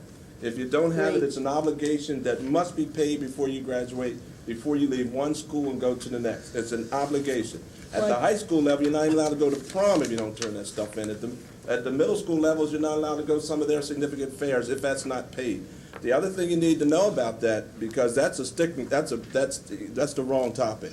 If in fact you lose it, you don't pay the cost of what it cost you when you got it. You pay the cost of what it is to replace it. So if it's 5 years old, it may be worth $10, but to replace it, it costs $50. We don't bill them $10. We bill them $50. One, I didn't say that it didn't exist. I know a few years back that it was a very cavalier attitude towards the return of the equipment. I just asked that there is an assurance that there is a process in place, given all the equipment that will now be going through, and actually in even younger hands, whether we even establish a deposit system so that we're not into the collection business. It's a matter of the deposit securing the return of the equipment, because it becomes a little impossible to force someone to necessarily pay after the fact if it's not You'd be returned. amazed at how many youngsters want to go to the freshman dance. And it's amazing the kind of things that they discover in their lockers and under their beds when it comes time to go to the freshman dance. It's a lot easier to deny them the freshman dance than their report card, believe me. Well, no, I was talking a deposit system for the return, and then they would go back. Wrap up here, keep moving on, we're never gonna make 10 o'clock. Any more questions? Because what I do is I like to go around and poll the board to seek consensus to get this on the agenda for next week. One last question on the athletic supervisor, Dr. Bond, under PD, Penndale. Yes. Is that Mr. Rittenhouse? Yes. What we're talking about is a supervisor and athletic director at one place and assistants to him at the other places to coordinate it on those two campuses. Or maybe time to consider that he be the assistant athletic director to Doc Ryan and not need those assistants if he be given the proper time to do the job himself? Well, Would that be considered? We can, yes, we've talked about that, but the coordinators, the reason it's not an assistant athletic director and only at a coordinating position, because it has a lot to do with transportation and what do you do if it rains at 2 o'clock and calling all those games and things. So we're not talking about the kind of contract that an athletic director would be getting. Correct. Yes, I would. But I think that Coach Rittenhouse's situation there should be, look, he's been doing that a long time, and I think it's time for the status to be increased in that area. What you just said is the same kind of thing that I'm going to bring forward relative to the music, too. Okay. I one last, Dennis, I wasn't paying total attention, I was digging. I think I found what Mrs. Scher was asking about. What were the numbers that you had given? I have, last year, we budgeted $1,085,000. That's right. The year before that, we budgeted $1,280,000. But our actual expenses turned out to be $1,147,000. Okay. I have it. Need to find it. It's in the file somewhere. Yes. Mrs. Sherwood did call late this afternoon. Mr. Clemens, maybe you could, if he could find it in the file, he could make that available in our packets as Friday for those of us who don't have those figures, if that's agreeable with you. Sure. Tom, would I you found it like in the to- bottom of my drawer. But I found it. Perhaps All Tom right. could do that. Just Okay. make copies of yours. Do you support Pat? I think we should bring it forward, yes. David? Sharice? I guess. Donna? Absolutely. I do. Don? Yes. Bill? Yes. Vicky? Yes. John? Okay.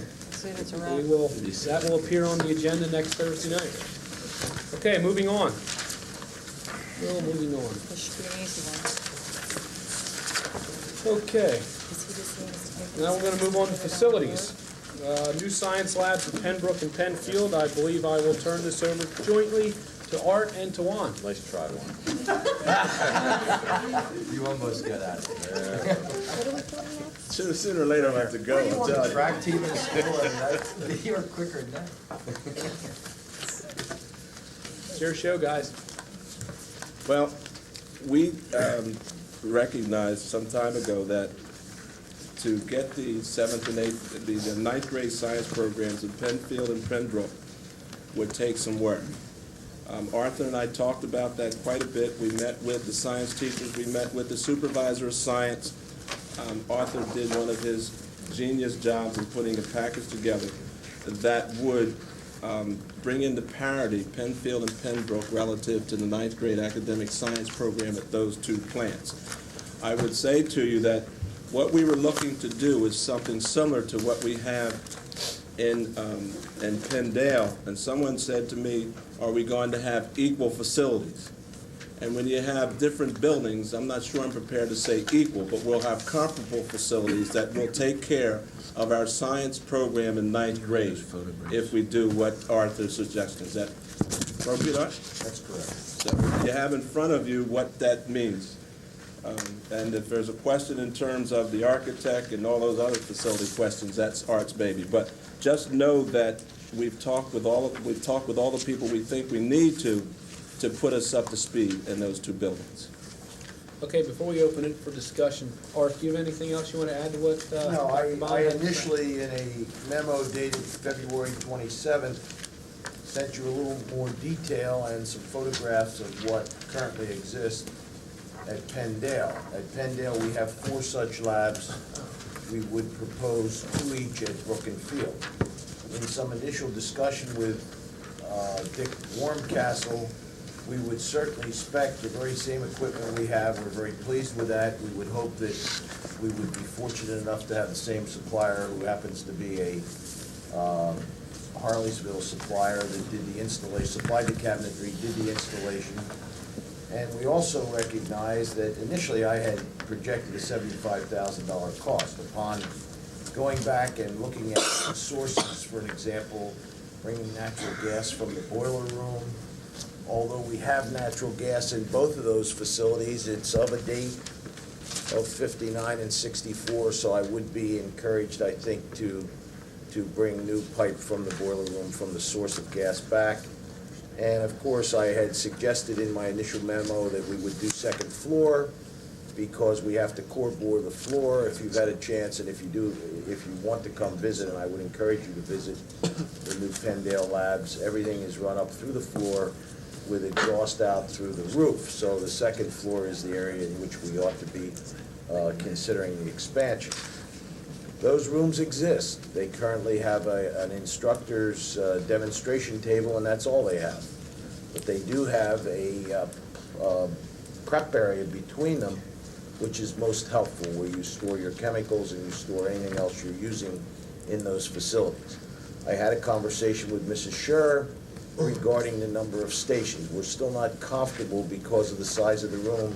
We can't guarantee you at this moment that we'll be able to put 28 stations in each classroom, only because they are existing rooms, and there's just no way, from a size standpoint, without getting into a large expense and reducing the classrooms on either side in size to do that. But I would encourage, as I stated earlier, Mr. Warmcastle did Penndale, he did the high school in '88 when we expanded those science facilities. He certainly has all the material and all the drawings from when he was going to do an addition, so everything is in place. And I think if you look at his rate, you'll recognize that typically a principal is paid anywhere from $125 to $150 an hour. So at $65 an hour, it's a bargain. And I would just like to move ahead. I talk about pre-purchasing, and the advantage of that is to, before we have everything in place as it relates to Department of Ed approval and L&I and all the things that take time, we can go to bid and buy our equipment so that it's in production. There's a lead time on this, and I was very pleased in talking to Alan Reed that he felt that he could deliver in a timely fashion if he's a successful bidder. We have no way of knowing that until we actually bid it, but maybe we need to, in our spec, allow for a timely delivery.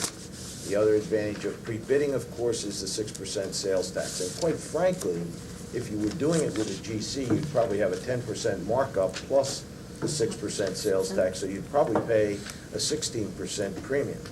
And that's why I think it's prudent for us to pre-bid it.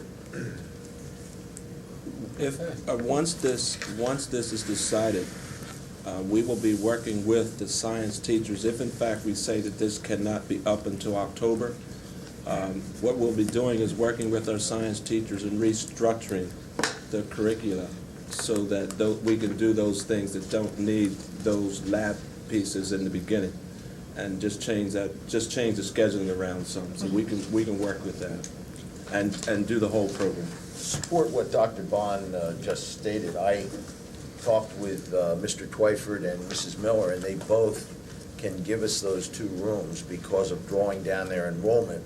We'll be able to keep those rooms empty until we're finished the project. So we would hope to do the demolition in the summer, and we would hope to do as much as we can in the summer prior to the opening of school, so it would be least disruptive.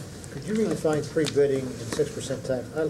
I got lost. Okay, anytime we bid something, if you go out and bid to a contractor, Penndale Renovations, we're paying a 6% sales tax on, if the project's $14 million. That's why we pre-bid all the unit ventilators, and we pre-bid all the... Define pre-bid. Pre-bid is preparing a specification before you award a contract, going to bid for specific things. I have encouraged that, and we have done a lot of it. We did at Penndale, for an example, if you spend $1 million, you know you're saving $60,000. And what we did, we bought all of our unit ventilators and we bought all of our electrical switchgear. Had we built it into the spec for the contractor to supply it, they would take a 10% profit plus 6% sales tax that they must charge us. We are tax exempt, they are not. That's What he's saying, Don, is we buy it and we tell them this is what. I understand what he's saying. I guess the only other question I didn't understand, that cleared it up for me, most of it. One last question related to it is that I understand we're a tax exempt and we don't pay the 6% tax. Why, when a contractor bids a job for us, don't he use that same exemption? Can no longer do that. Can't transfer it. There are companies out there, Don, there's a couple out there that go into school districts that have large renovation projects, and they're going through now and trying to get the tax money back. I've looked into one of those companies to see if it would benefit us, since we've had so much. I just thought my back history, thought that the contractors were exempt that 6% tax too, because they're doing the work for an exempt tax facility. But they're On not. supplies and materials and equipment, they must pay the 6%. I think what's happening, Don, probably is the contractor is being forced to pay the 6% sales tax because he is in business of being a contractor. Well, I understand. But what he's doing, he's just passing it on to the school district as customer. And that's all, we're paying his sales tax. All right. Can I, Okay, let's open up for some questions, or more questions. Okay, go ahead, Vicki, then we'll only we'll go back because and forth. I really want to thank Art, Dr. Bond, and Dr. Bose for having brought this one forward. First week of February, after a visit to my son's school in Penfield, I followed up with asking to see the science equipment, and that generated a letter to the board and to the administration regarding the readiness of Penfield and Pembroke. And at that time, we were looking towards a late spring completion of the labs in '97, at best. And I think that's why you're hearing some proposals here with an architect being named and with a pretty compact proposal. And I'd like to say that I fully support this because basically what I asked Art was what could happen if we put it on a fast track. And it moved up to this fall, and which is I'm far more comfortable with, given the fact that the ninth graders that will be entering into those schools certainly should have access to the science equipment that we're providing at Penndale. So I really think that this administration having to catch its breath and run with a 7, 8, 9 grade configuration that may have been decided a few years ago but really wasn't enacted upon and brought along in preparation has done a good job as far as pulling together the science lab proposal. And I just hope that we can follow through and have this through on the next agenda so that in fact there is an ability to put the lab work onto a reasonable schedule and still have those children going through, the ninth grade students going through and being able to have a full, complete program with all the necessary equipment in place. And for those of you who haven't been out to Pembroke or Penfield specifically to see what science provisions are there right now, I would tell you I firmly support this, that it's absolutely necessary for us to accommodate the new grade configuration that's coming forward, and I hope that it'll be able to be beneficial to our 8th graders, to the other student body that's there as far as new opportunities from what they've had in the past. I've had my internal discussions, so I have absolutely no questions. Okay, over to this side. Who wants to go first? Pat? I just like, what grades will be using these science labs? All 7th, 8th, and 9th? Primarily ninth grade, but all grades will be using it. Thank you. Okay. Any other questions, Pat? Let me put, all grades will have access to them, but it's primarily not, it's specifically designed for the ninth grade program. All grades will have access to them.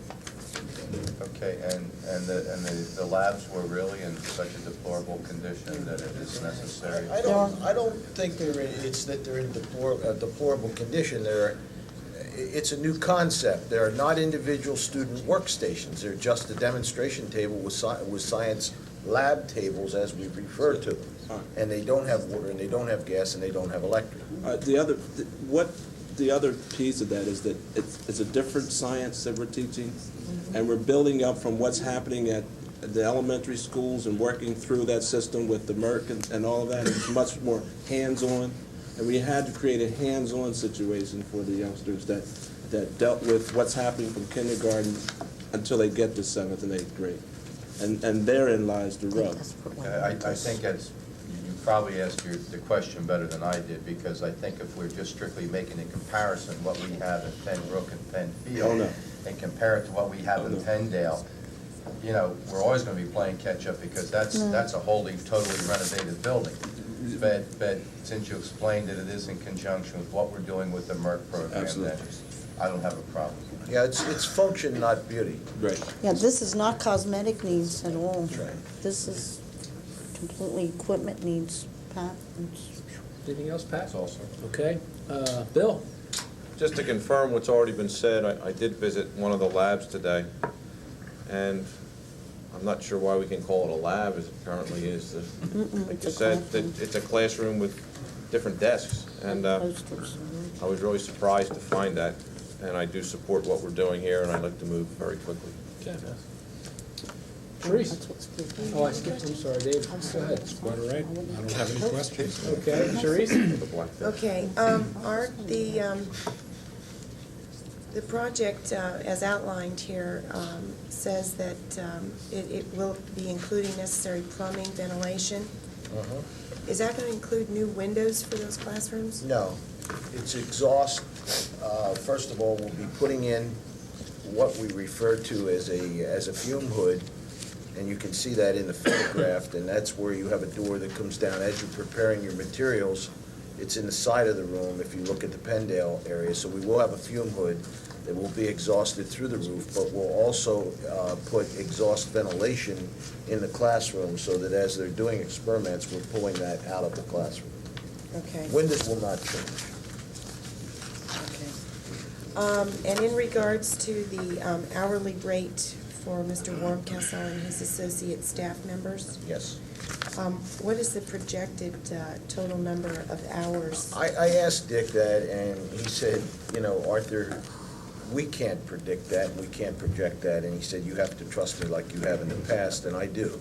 There's going to be a lot of mechanical engineering that's required, done by Byro. What most people don't realize in these new settings from a safety standpoint, everything is key switch operated. For an example, when the teacher leaves the room, they hit a key switch which operates a solenoid and shuts all the gas off at each station. In the past, when the teacher would go to lunch, sometimes we'd come back and the room would be gas filled. So I mean, that type of sophistication, you're using sanitary sewer lines from the sinks out that are all acid resistant. As a matter of fact, and we won't be doing it, I don't think we'll need to do it, but at Pendale, we go down to an acid separator that's in front of the building out in the ground out in front of the annex. So there's a lot of engineering that has to be, mechanical engineering that has to be done. But Dick has assured me that he will bill us at the rate he pays the mechanical engineer. I could not give you a number, and he wasn't willing to give me a number. is his billing or his salary for this over and above the $90,000 for the project? Yes, it is. Well, I think we need to know some kind of rough estimate Well, in totality. I can't believe that I could deal with an architect that would give me, I mean, they'll give you a not to exceed, but That'd be helpful. that's meaningful, or meaningless. I mean, if they're giving it to you, not to exceed $10,000 and then bill us for six, I can't, I mean, I could press him, but he was going to say, I'm giving you hourly rates that you have to realize are very reasonable. And we already have the basis for the drawings, we already have the tracings. We're gonna overlay the tracings. I mean, he's not gonna beat it to death. And I think as a taxpayer and a person that has done a lot of work for us. Well, I don't think that he would either, Art. It's just simply a case of wanting to know. I wish a I could give you that. disclosure. If he would do a not to exceed, I think that would be helpful from my I'll try to point get of that view. before next Thursday. In regards to the pre-bidding format, if bids come in under $10,000 for any aspect of this project, would those bids come before the board, or would you Everything. yourself approving them, Everything will- as you've done with the asbestos? Everything will come before the board because we know the bulk of the purchase will far exceed the $10,000. We'll be bidding the floor as a package with installation. And, that number is probably gonna be somewhere around $70,000 at each building. Okay. Did you already explain to us what home runs to the boiler rooms mean? Home runs means that we can't tap into an existing line that's in the corridor from that classroom. A home run is all the way back to the source. Okay. And if you can picture that, you're going from the second floor all the way back to where the loading dock is next to the cafeteria. Okay. Okay. I support doing this, as I stated last month when we established the boundaries.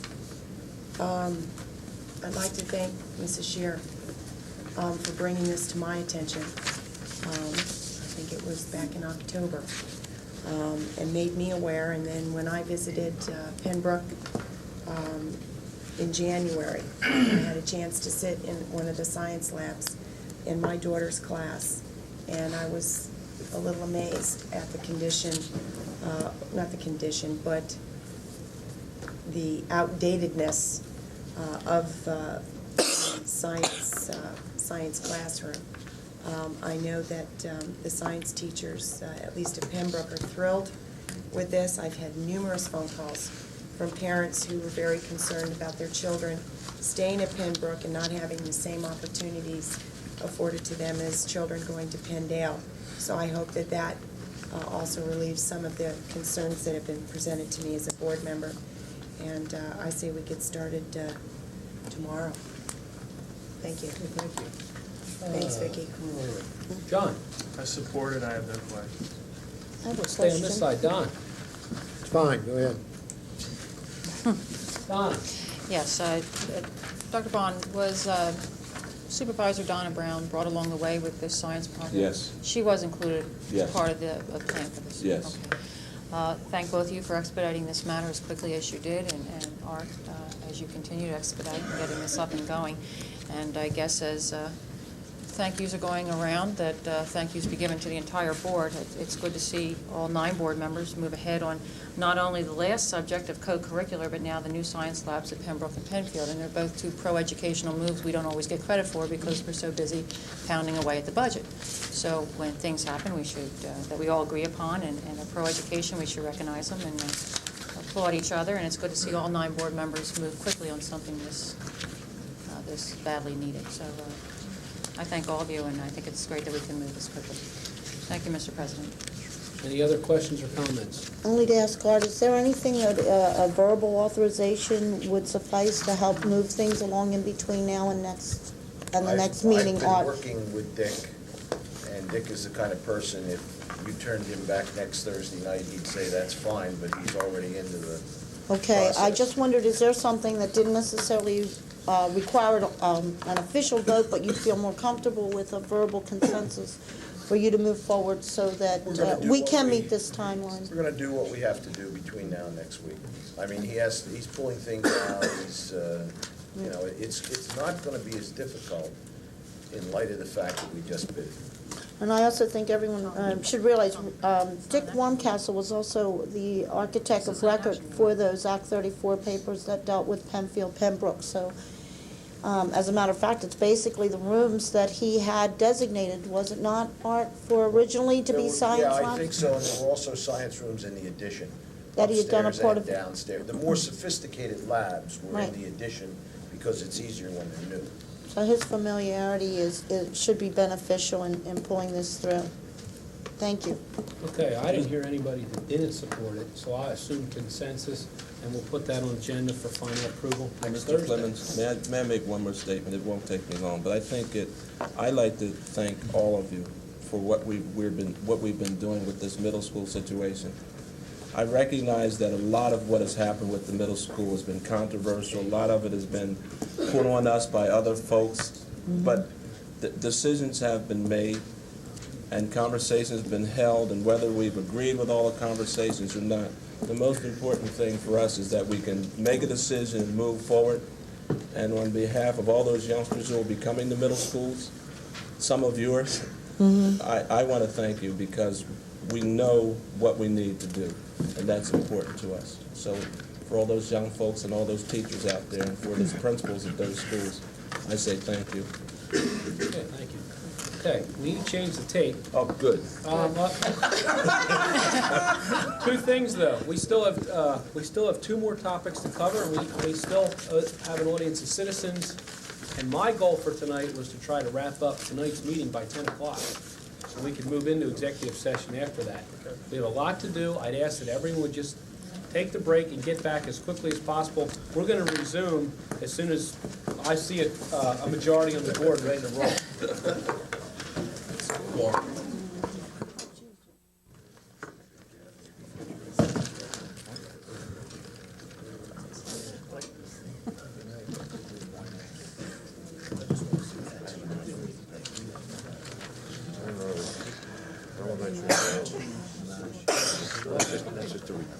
Okay, let's reconvene.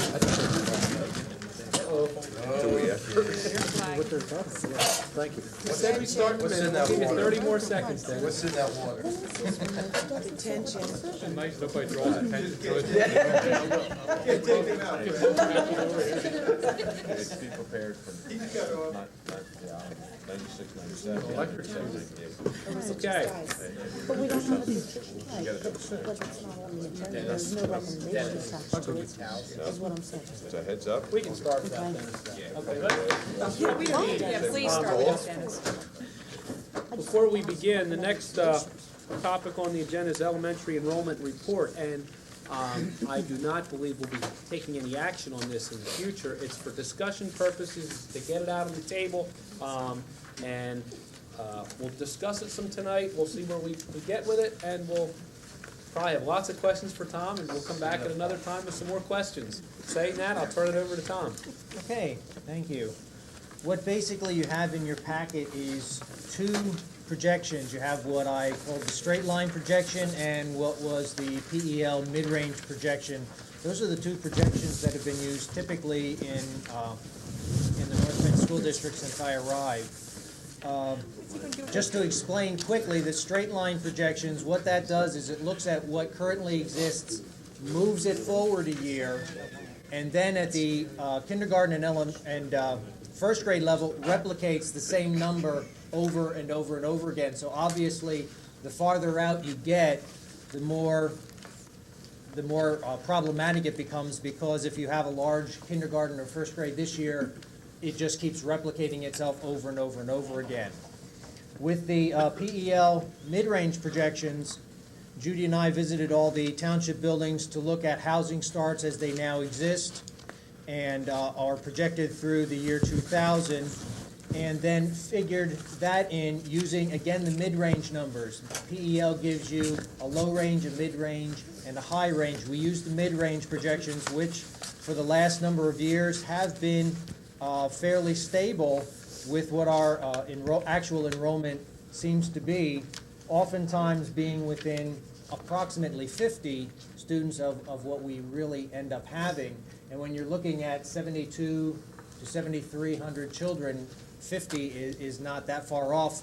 And again, especially when you're spreading those possibly over 13 different sites, that's fairly accurate. So what we did do, again, after visiting those, we made some adjustments and used those, as you see, projected in the mid-range projections.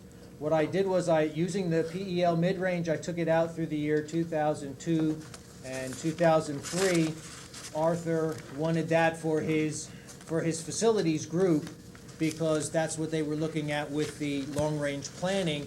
With straight-line projections, actually, I could have taken it out that far, but as you looked at the individual breakouts by classes, it started to get really what seemed to me out of kilter after a while, so I stopped it at the year 2000. Also, what I did was I tried the best I could using numbers that we have now for the PEL. What I did was I looked at the percentages that we currently have in grade levels and then used that for working projections forward. And again, you will see some discrepancy between the straight line and the PEL.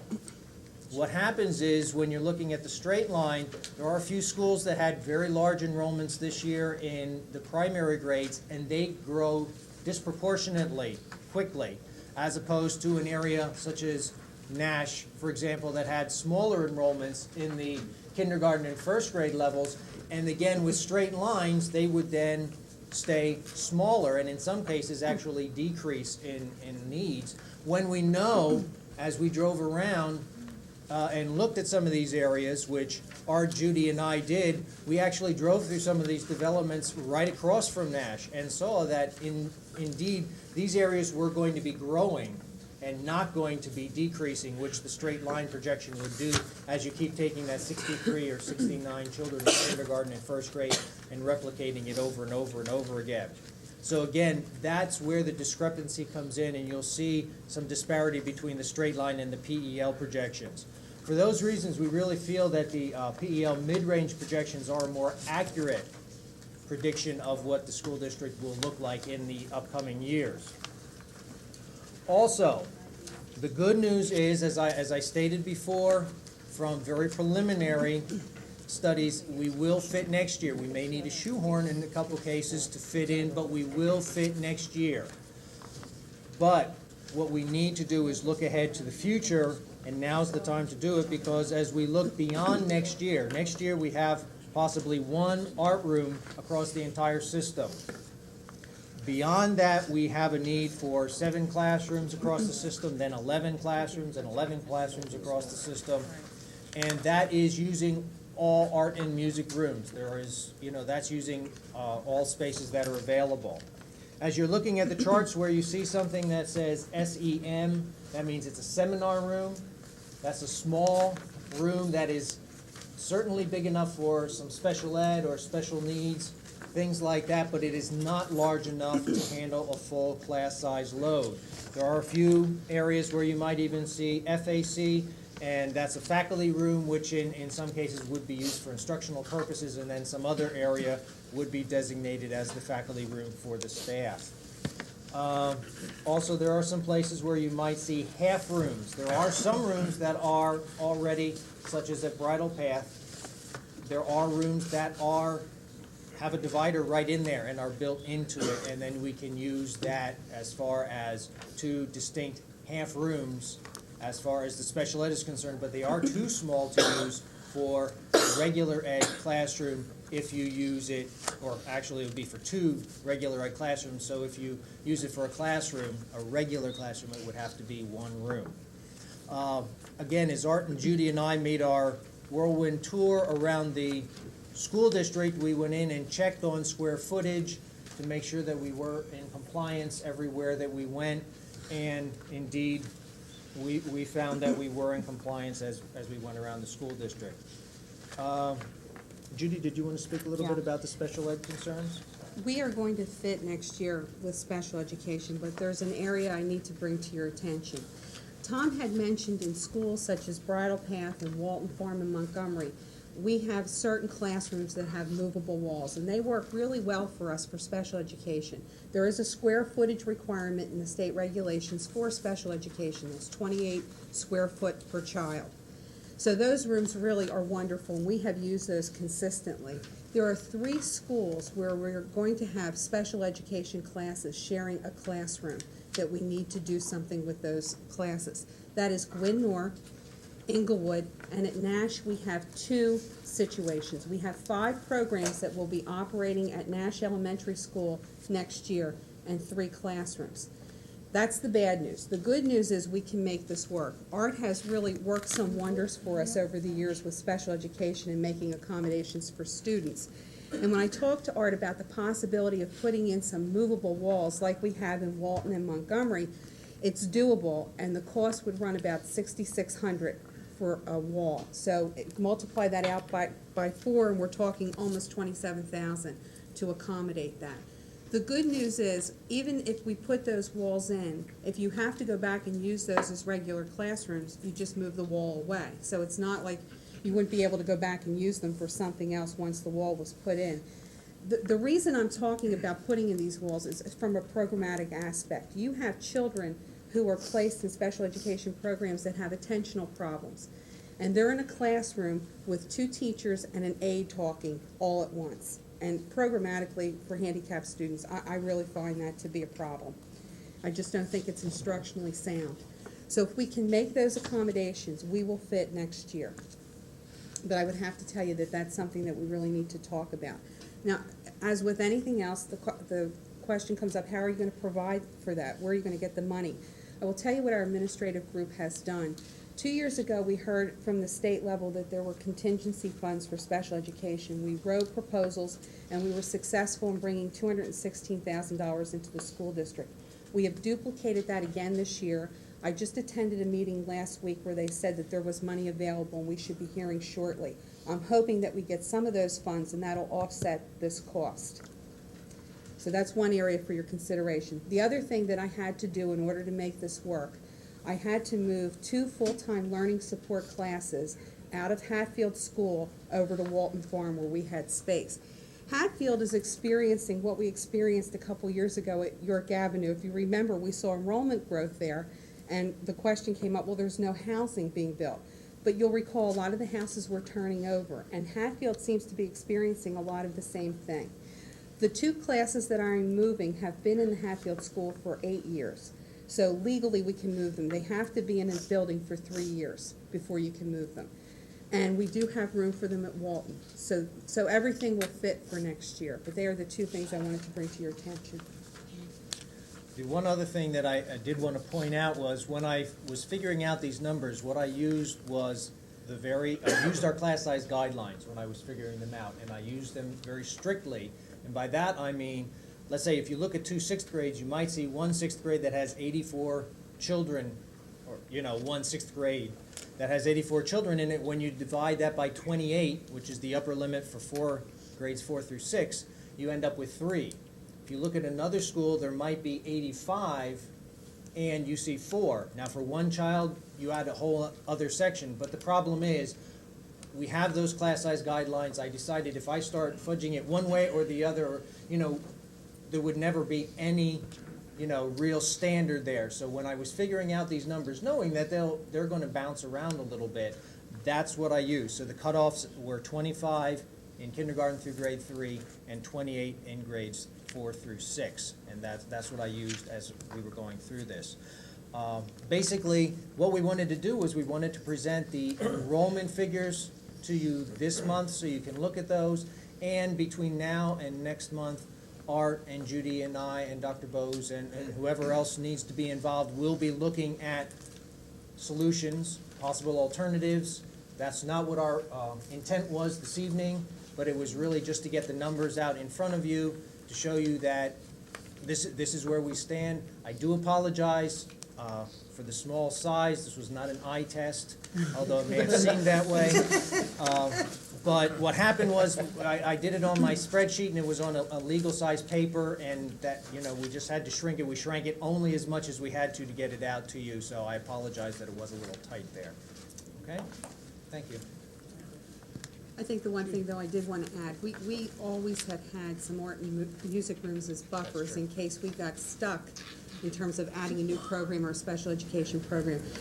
Tom mentioned to you, and I will say again, we have 1 art room left in the whole system. That's it. That's all we have left for next year. So although we fit, we've got to look at some solutions down the road for the upcoming years. And when we say we need 7 rooms and 11 rooms, that doesn't have anything to do with art or music. That's just for regular classrooms. What did the public get? I didn't even check that as far as they got the same spreadsheets, right? Yes. Okay. Okay. Well, let's have some questions. So, again, just keep in mind as you ask your questions that it was just a presentation tonight. We have time to discuss this. Hopefully, we won't take too much time on it tonight. Tom, just to bring you up to speed, Bill and I met with Judy and Dr. Sugar today about this specifically, so if you wanted Bill or I to add to it, sure. We could. Go ahead. I was very appreciative that both of you, along with Mr. Wood, took the time to go out and to take a look at the situation with our elementary enrollment. I too agree with Dr. Sugar. The straight line projections were a little tough to swallow, so I too would like the board to consider in future planning the mid-range projections that have been provided to us. As Dr. Sugar pointed out, they're pretty true to accurate. They're a little over, but not by much, and have been shown not to be by much in the last couple of years.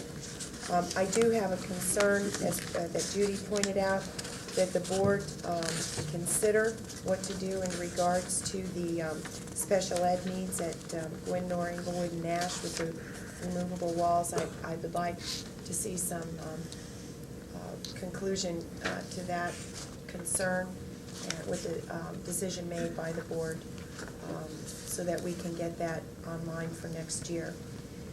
But most importantly, I would like for this board to now begin the process of addressing our future needs at the elementary level in regards to our future enrollment. Dr. Sugar has done an adequate job of pointing out that we're going to fit next year, but the year after is a major, major concern. We have to take a look at possibly doing modulars as an alternative. We really, really, really need to revisit our classroom size guidelines and decide if that's an area that we want to address at the elementary level in order to address our enrollment needs for the future. And that's really all I wanted to say on this tonight. And I thank you very much for the input. Bill? Thank you. And thank you for the nice meeting we had today and really explained this well. I think just to set a course of action for all of us, I think the next thing to do is for you to look at some ways to alleviate this problem. And I think modulars is one of the answers. And the other thing then for the board to do, and not tonight, but to decide how we want to attack the problem if you believe there is a problem. So I just like to say it was for information tonight, is to get the thought processes going. But again, decide if you agree with the numbers or if you don't want to believe them, then that's a different issue. But there's a concern and we have to address it. And even though it's not until 97, 98 that we're going to be short, if we do agree that modulars are the answer, that has to start soon for bidding, for summer work of foundation work, for permits through townships and all that other stuff that goes with it. So we don't need to do it tonight, but we can't wait many months until we decide on what to do here. Thank you. Are we going Okay, this way? come back, we'll come back over here. Pat? Sorry, you did the first. I just want to thank you for your ingenuity in applying for those additional special education funds. And We hope we get them. I think that's that to me is the way you're supposed to do your job, and I appreciate that as a board member. One question. I'm looking here on the PEL mid-range projections, 2001, 2001, 2002, 2002, and 2003. We're showing a decline in enrollment in those years. That's what the PEL mid-range does show. And you feel this is, you're comfortable with these projections, and you are more inclined to lean toward these projections than the straight line projections? Yes. Thank you. John? That is first thing I'll say. Thank you very much for the information. And I agree with Bill. I think we have to, find ways to address this. But it's really important. David? Judy, can I ask you to clarify on the walls dividing the room? That divides a regular classroom in Right. half, just to accommodate that. Right. Is that a soundproof wall? Yes, It is. and it has worked really well in places like Montgomery and I Walton. guess I'm gonna have to go take a look and see. It's not just, Yeah, it's not just a sliding partition. It's- No. It's those folding. It's actually, and the reason it prices out the way it does, it's made to be soundproof, and they really do work well. And I would suggest either looking at Walton, Bridal, Gwinnett Square, or Montgomery, because they're the most recent ones we did, and they're done the way we would recommend doing any additional ones. Okay, I'll do that. And Judy, the other question is a harder one to really answer, but since the PEL, I mean, they're projections that I've always looked at, and I think they've always been as accurate as you can be when it comes to making predictions. They will not predict our population for special ed, obviously.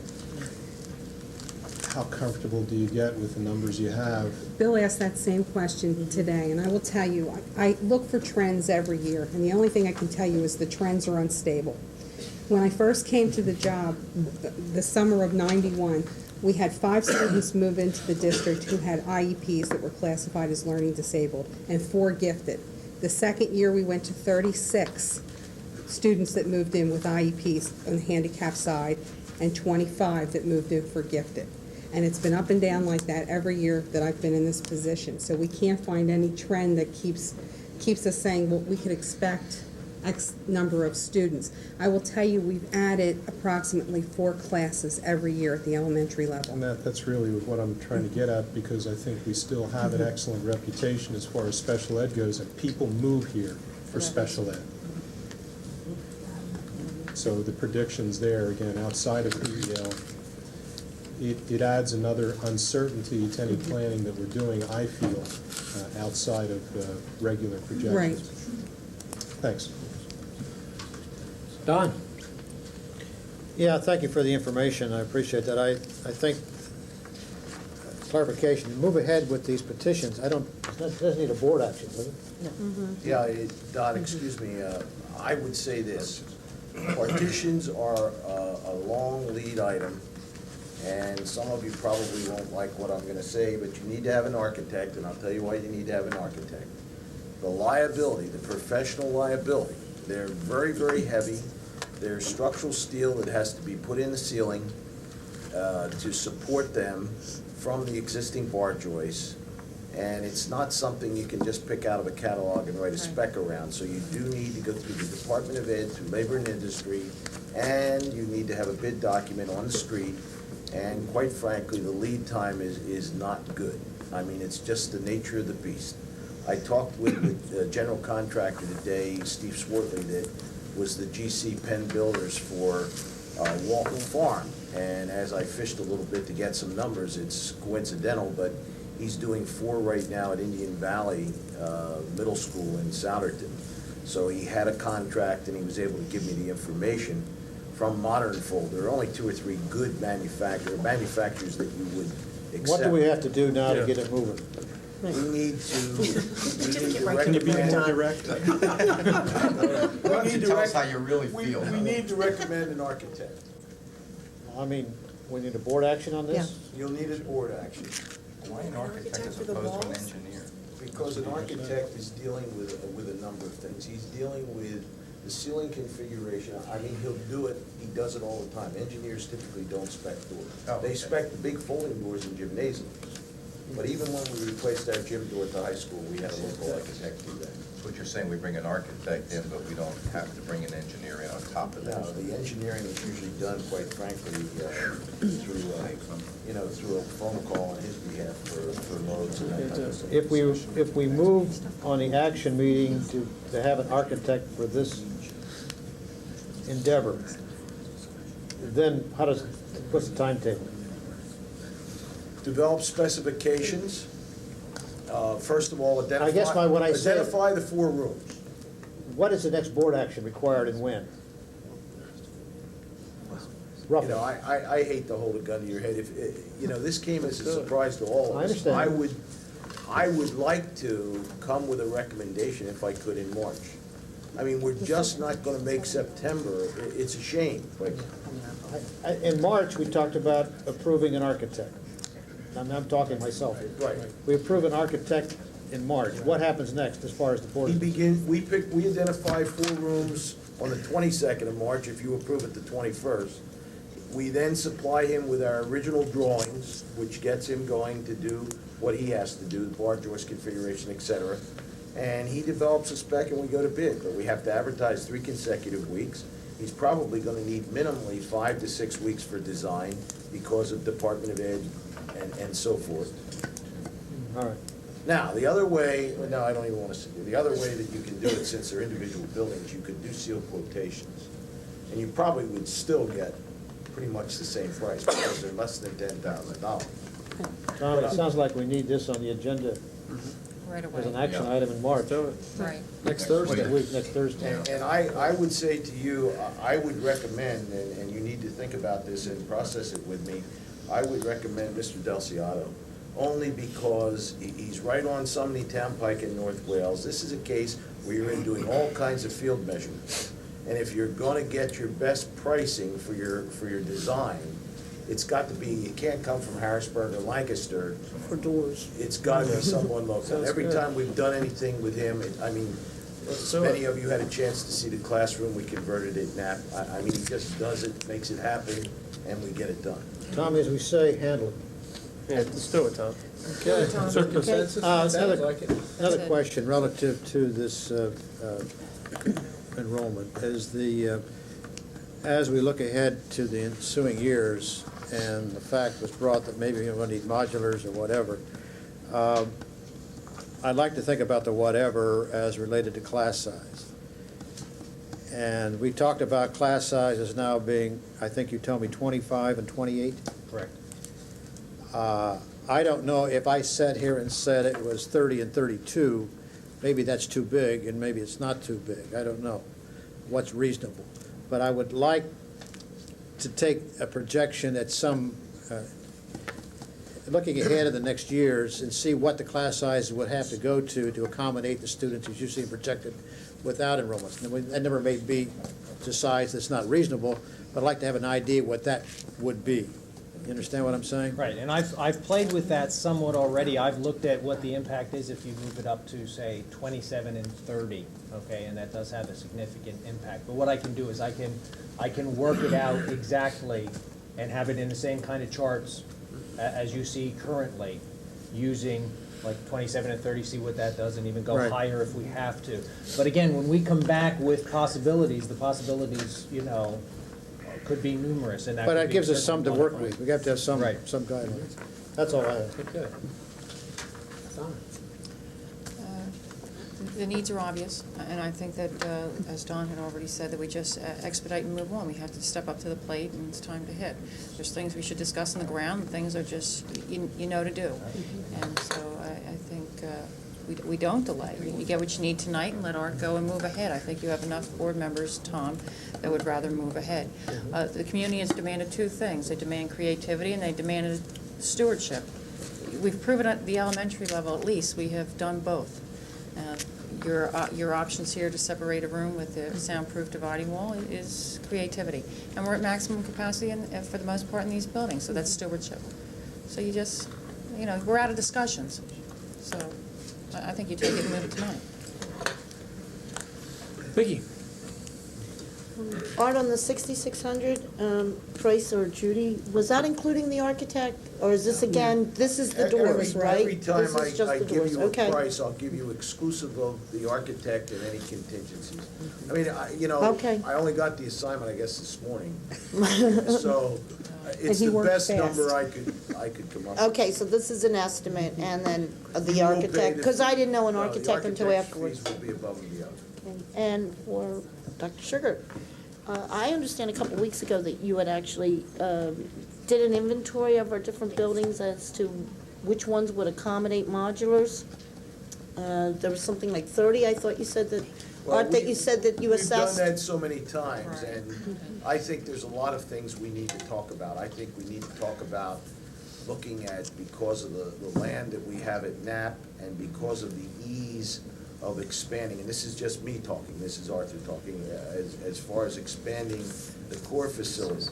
Both the cafeteria, we have a wonderful kitchen at Knapp, I mean, one of our best, but the cafeteria is so small, and I look at maybe taking 2 classrooms behind the cafeteria, expanding that, and possibly expanding the multipurpose room, and then adding an adequate number of modulars. I mean, make it a school that comes up to the standard of our Bridal, Walton, Montgomery, and Gwinnett with 30 classrooms.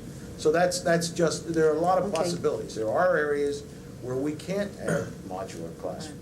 Okay, well, I understand we're not asked for any decisions here, although I do agree with Don, and that was going to be my point. Even though this was perhaps just for discussion, I think we should move forward with Judy's request. I assume the 4 walls will be creating 8 classrooms out of the 4 rooms they're being placed in, and also that I would assume that these aren't 4 rooms that you want to have disrupted during the school year, so you want to make sure that you are ready and on the mark to get this done over the summer when they are normally vacant. Otherwise, you'll be in worse shape than you are now.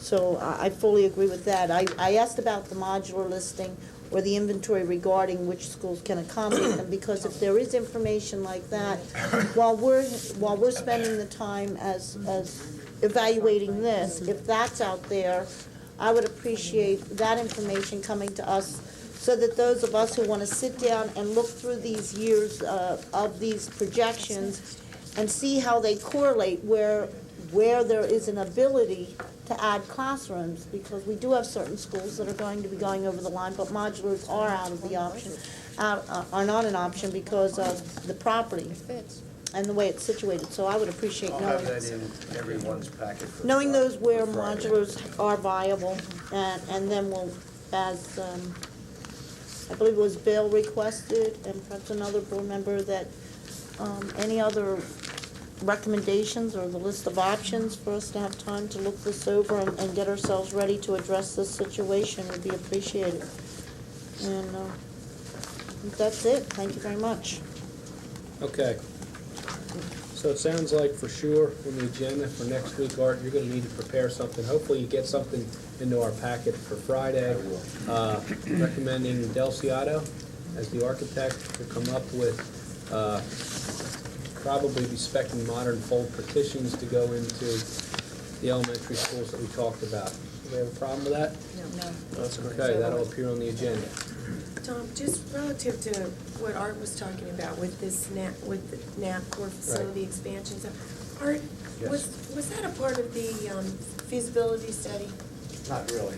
No? No, but we toured, you need to know, our action committee on Saturday toured a number of buildings. I was fortunate enough to have Bill and John who were on that committee, plus all my other people.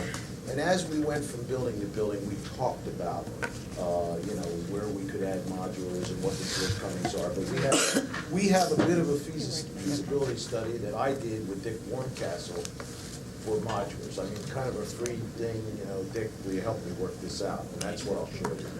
I just thought that I saw something that in the feasibility study, and it's just not coming to me. Not in that, nothing that would indicate modulars. Or core facility expansions, no. You might have seen ones that exist. When it listed modulars, it listed schools that had them there right now. Do you know what I mean? That would have been existing ones. They're not. Galt and Nash. Right. Okay, I have a couple comments, and then I'd like to turn it over to Dr. Bose. He has a few comments.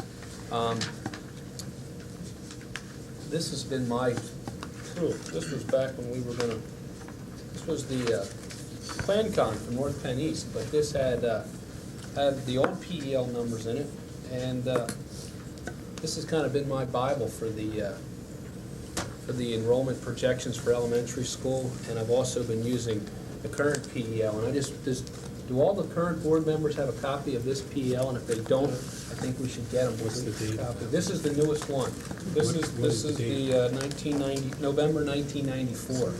I think we need to figure out how to get all the board members at least a copy of this, and maybe even the PEL before that, because there are some differences between the old PEL versus the newer PEL, and if you take the time to really study it, our numbers on the older PEL are tracking a lot closer to their low-range projection, and the numbers are tracking very close to the mid-range on the newer PEL, okay?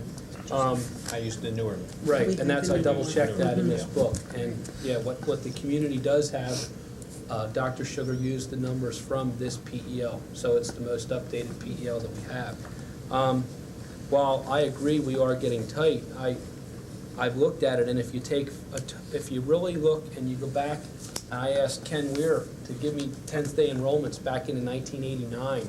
So I used our 10th day enrollments and really came up with, if we could just keep putting bodies into all the buildings, we could hold a number of total up to 7,900 kids. So I'm not at a sense of panic at this point, because we do have physical capacity if we could go 100%, but we all know we can't go 100%.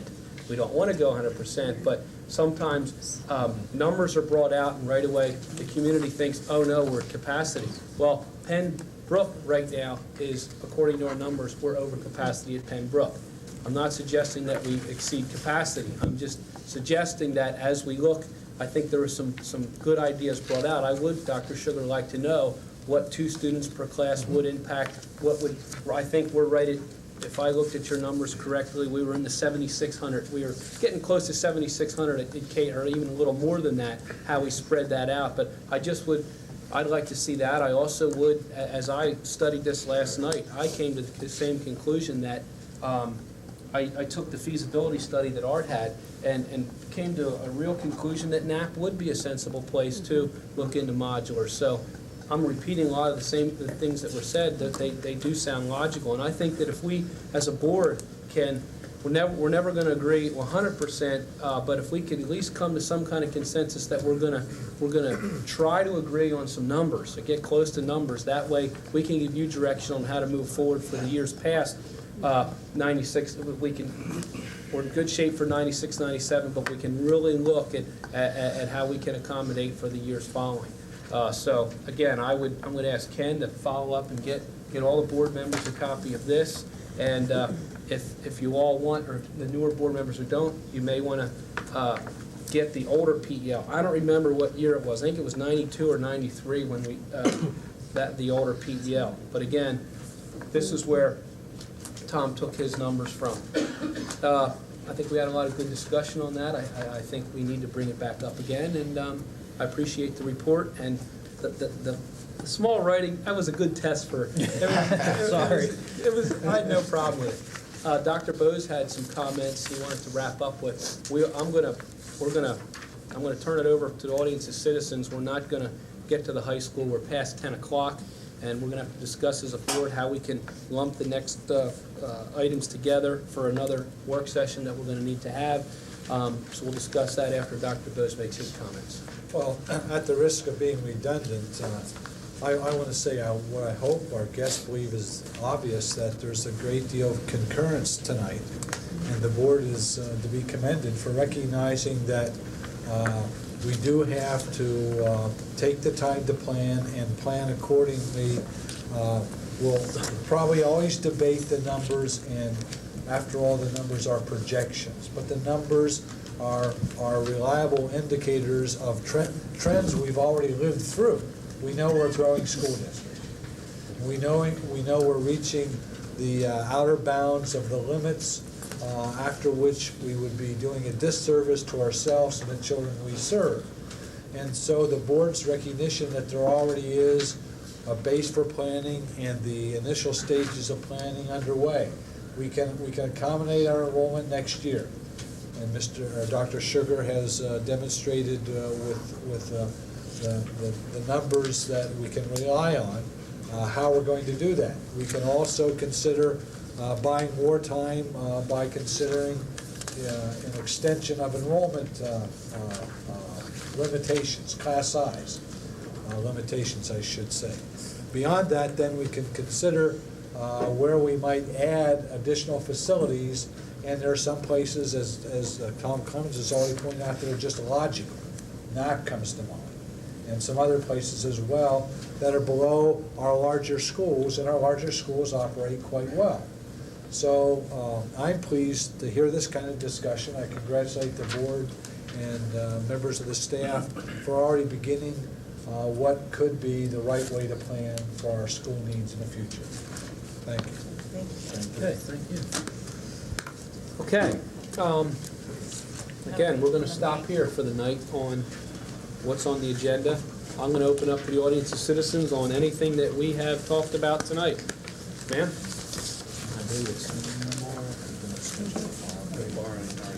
One thing, we're not going to go past 10:30 with audience of citizens. I'm going to, as board president, I'm going to take that privilege, and that's what we're going to go to, because we have some more things to discuss later in executive session. Okay. Hi, my name is Marla Darcy, and I live at 687 Eagle Lane, and I wanted to comment about the very watered-down code of conduct that is in this folder, and I also wanted to comment about the irony that the first thing in it is discussing demonstrating through conduct and speech a mutual respect for community representatives, groups, and district employees, and yet tonight we have little digs at teachers not volunteering enough. And just as a little side note to that, I often wonder when I'm sitting at these meetings which teachers certain people on this board are talking about, because I'm having, as a parent in the district, an entirely different experience, as are many of the people who are sitting around me saying, our teachers are innovative, they're wonderful, they're doing so much. So sometimes I feel like I'm somewhere else. Anyway, I was looking back to the work copy of this code of conduct that I understand from Mr. Hill, was a work copy about a month or two ago. And I see a lot of things that are very watered down that really concern me. For example, the last copy, which did say something to the effect of talking about that speech shall be free of racial, ethnic, and social slurs. There's no mention. This statement that's in here now is very loose and nebulous. For example, you're making the assumption that people understand how they're to conduct themselves and how they're to speak. And that's really not the case, because we wouldn't be having to draw up a code of ethics for the board if that were inherently true. So I think you need the specifics like speech free from racial, ethnic, and social slurs. Also, in the last working copy, you talked about responsibilities of office, the basic function to be policymaking, not administrative. You talked about refusing to play politics in either the traditional partisan or in any petty sense. You talked about representing all the school community. There was a second section talking about that the authority rests only with board and officials at meetings and not outside of meetings, and that statements or promises as to how they will vote will not be made. That decisions will only be made after hearing all the facts on a question being presented and discussed, that respecting opinions of others, and this was specifically in regards to the board language, that the third part of that was talking about the board respecting each other's opinions and listening to each other, by refusing to participate in irregular meetings, by keeping confidential business confidential, by having a responsibility to gain the community's confidence. Whereas I applaud the effort in the working copy of the last one, which I understand is not the same one that's before us now, I'm really dismayed as to how watered down it is. We also have questions about the... you need to conclude your comment. Okay, the Pennsylvania, let me just find the Pennsylvania school code. Do all of you, do all of you know the whole school code, or is this something that we're just referring to in general? You make a reference to it. Thank you very much. Your 3 minutes is up. Mr. Anderson? You're starting to do the tour.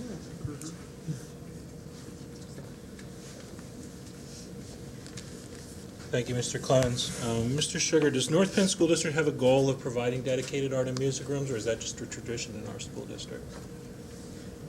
I can't say exactly, what the tradition, that I can say what the tradition has been. The tradition has been that we would like to have art and music rooms, but with our crowded facilities, we often have to take those away. We did have a discussion this morning about that very same thing, but realized that if we have using the PEL projections in the years to come, we would have no art and music rooms and a deficit of rooms. If we were to also add art and music into those, it would jump up those numbers from 7 and 11 quite a lot higher than that. Agreed. What would you say is typical of school districts in this part of the state of Pennsylvania? Do they provide dedicated art and music rooms, or do they not? Again, there are many school districts that do exactly what we do. They have them if they can have them, but they don't always. Okay. My concern is that I hear a lot of congratulations on, how we're taking care of our problem, but the way the proposal is worded, I found it ironic, actually. It says that we are sufficient to house the students. It doesn't really address the fact that we're educating them well, and I feel like what we're doing here is we really have a 25-room deficit right now, don't we? And we're making up for that by taking away part of the children's education. I mean, let's face facts here. We are balancing this budget on the backs of those children. Relative to current expectations of what we will provide. If you look at having art and music rooms in every, and certainly that's the ideal. Certainly that's the ideal. I mean, my concern is when you add that to the 11-room deficit you're talking about a need for up to 36 rooms, and that need persists for at least 7 years, doesn't it? Before the numbers come back down below where we are today. It wouldn't be 7 years, but it would be for a number of years before it comes back down, yes. I'd like to find out, is it too late? Why is it too late to have modulars in places where they have already been, like in the parking lot at Montgomery Elementary, where there's not as much site preparation required? Why is it already too late to talk about providing additional classrooms this year? If we go through, Mr. Anderson, again, selection of an architect, Department of Education, Labor and Industry, and our biggest delay typically has been the municipality and the requirements that they set forth, bidding and actual construction. And what happens, if we would get on the docket now, we're gonna be jammed in factory with everyone else that ordered their classrooms back in December for next September.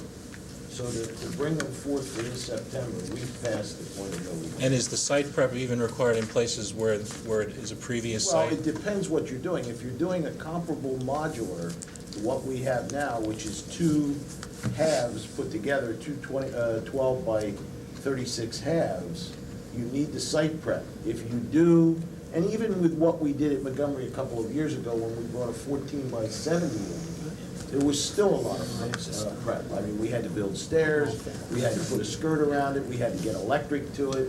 So there's prep no matter what you do.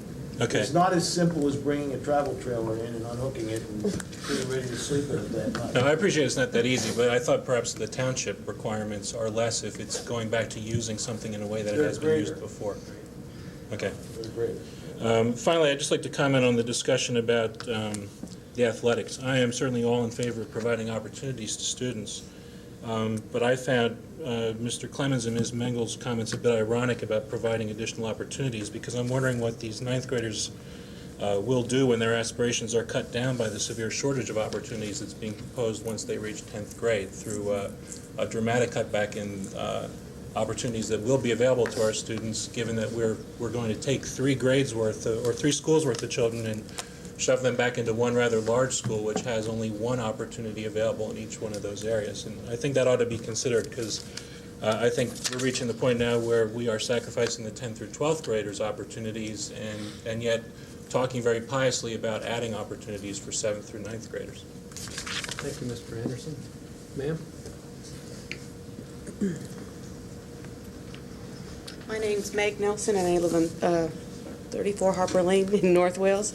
A couple things that came out tonight. I really think that we should not look to expand the class sizes from 25 and 28 in the elementary grades. When you look at the size of the class and the numbers of children that are in there with one instructor, I think they do a great job with what they have, but if you expand the numbers, we're going to find more discipline problems, and we're going to find that we're jeopardizing our children's education. The schools, some of them are warm, a little too warm when they're supposed to be, a little too cool. Some of the older schools don't have as good circulation as we might hope, and you jam 3 or 4 more kids in that class, and you're going to have some kind of a problem somewhere. I think that's something I would like to not see happen. I think it's great that we're going ahead with extracurricular activities at all 3 schools, but I have to say again what this gentleman just said, then what happens when they hit high school? You know, you give them all this great stuff, 7 through 9, and cut them off at the knees when they go to high school. I think we have to look forward to that as a community here.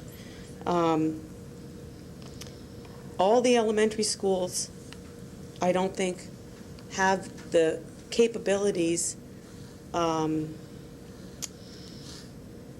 are equal with each other, although I think they're all probably trying to work as much as they can with what they have.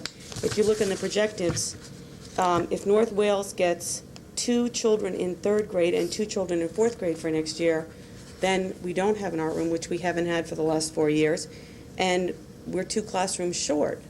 So I think even though we might be able to squeeze in for next year, what we're saying here is we are in trouble now, and we need to really look at what's going on, because we need to look at what's happening with the children.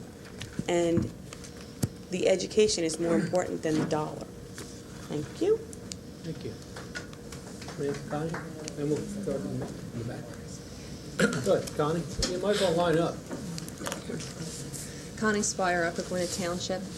I'm probably going to be repeating a little bit of what Mrs. Nelson said, but when we're looking ahead to 96, 97, and we're talking about fitting, or it'll be a tight fit, but we're going to fit, that's as long as the children moving into the district are at the at the appropriate age to fit into the grade levels where there's space. And if they aren't, as Meg pointed out, then we're going to be in trouble next year.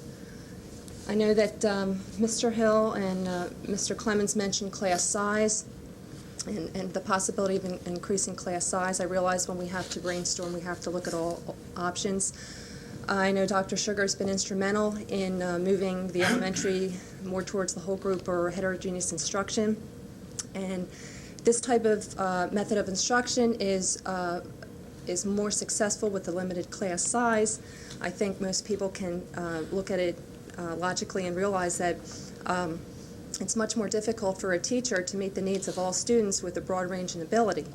And the more students in the class, the more difficult it is. So I think that if we're thinking of increasing class size, we need to seriously think at the same time, simultaneously, of increasing ability grouping at the elementary level. Thank you.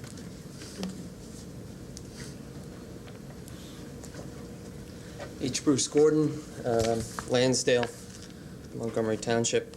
Regarding two items here, code of conduct, I agree with the previous community member that this particular code of conduct does appear very watered down.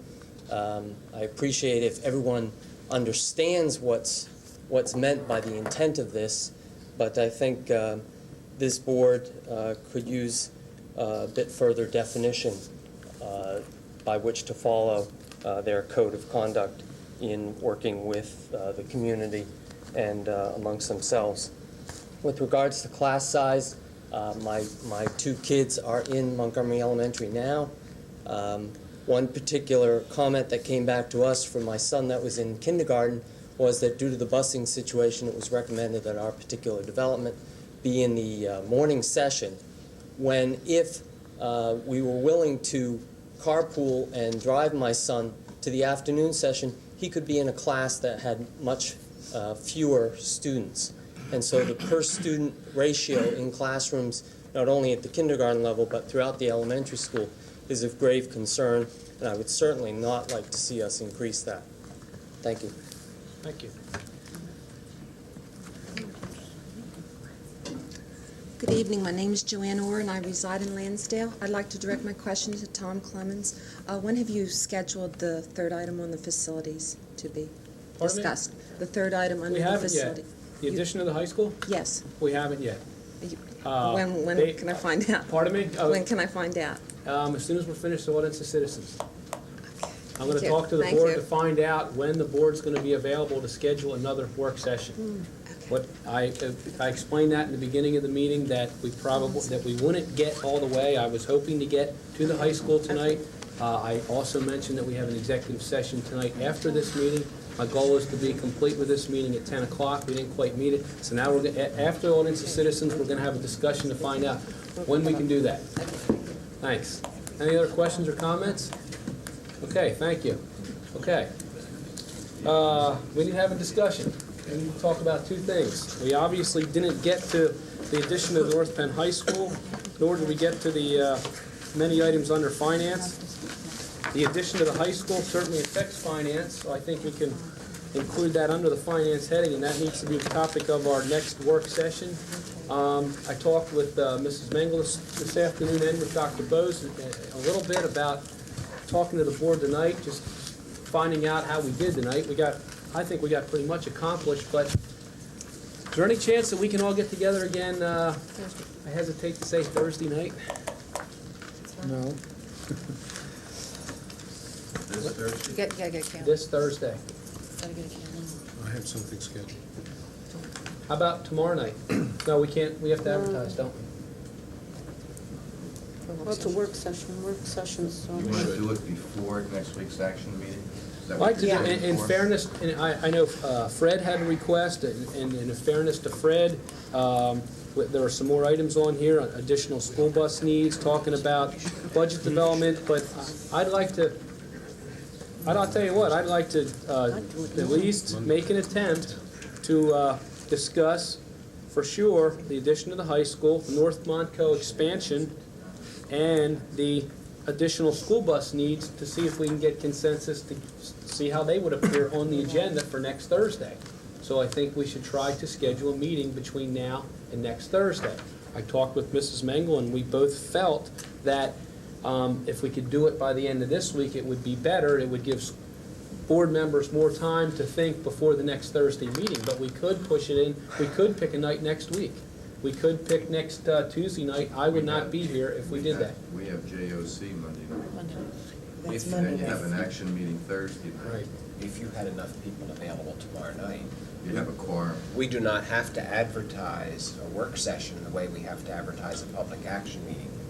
So long as there is some notice, the reporter is here, the radio station is here, and Spirit is here, and a different publication schedule. Cable is here. We would give public notice tonight that we were meeting tomorrow. We do not have the obligation, which is a 24-hour advertisement in a legal notice for an action meeting. You concur? That's correct. Yes.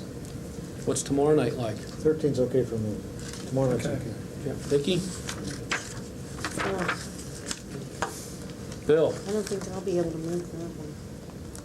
I really think there should be a little more notice than that to the community. How about? I think so. I don't think that, Yeah.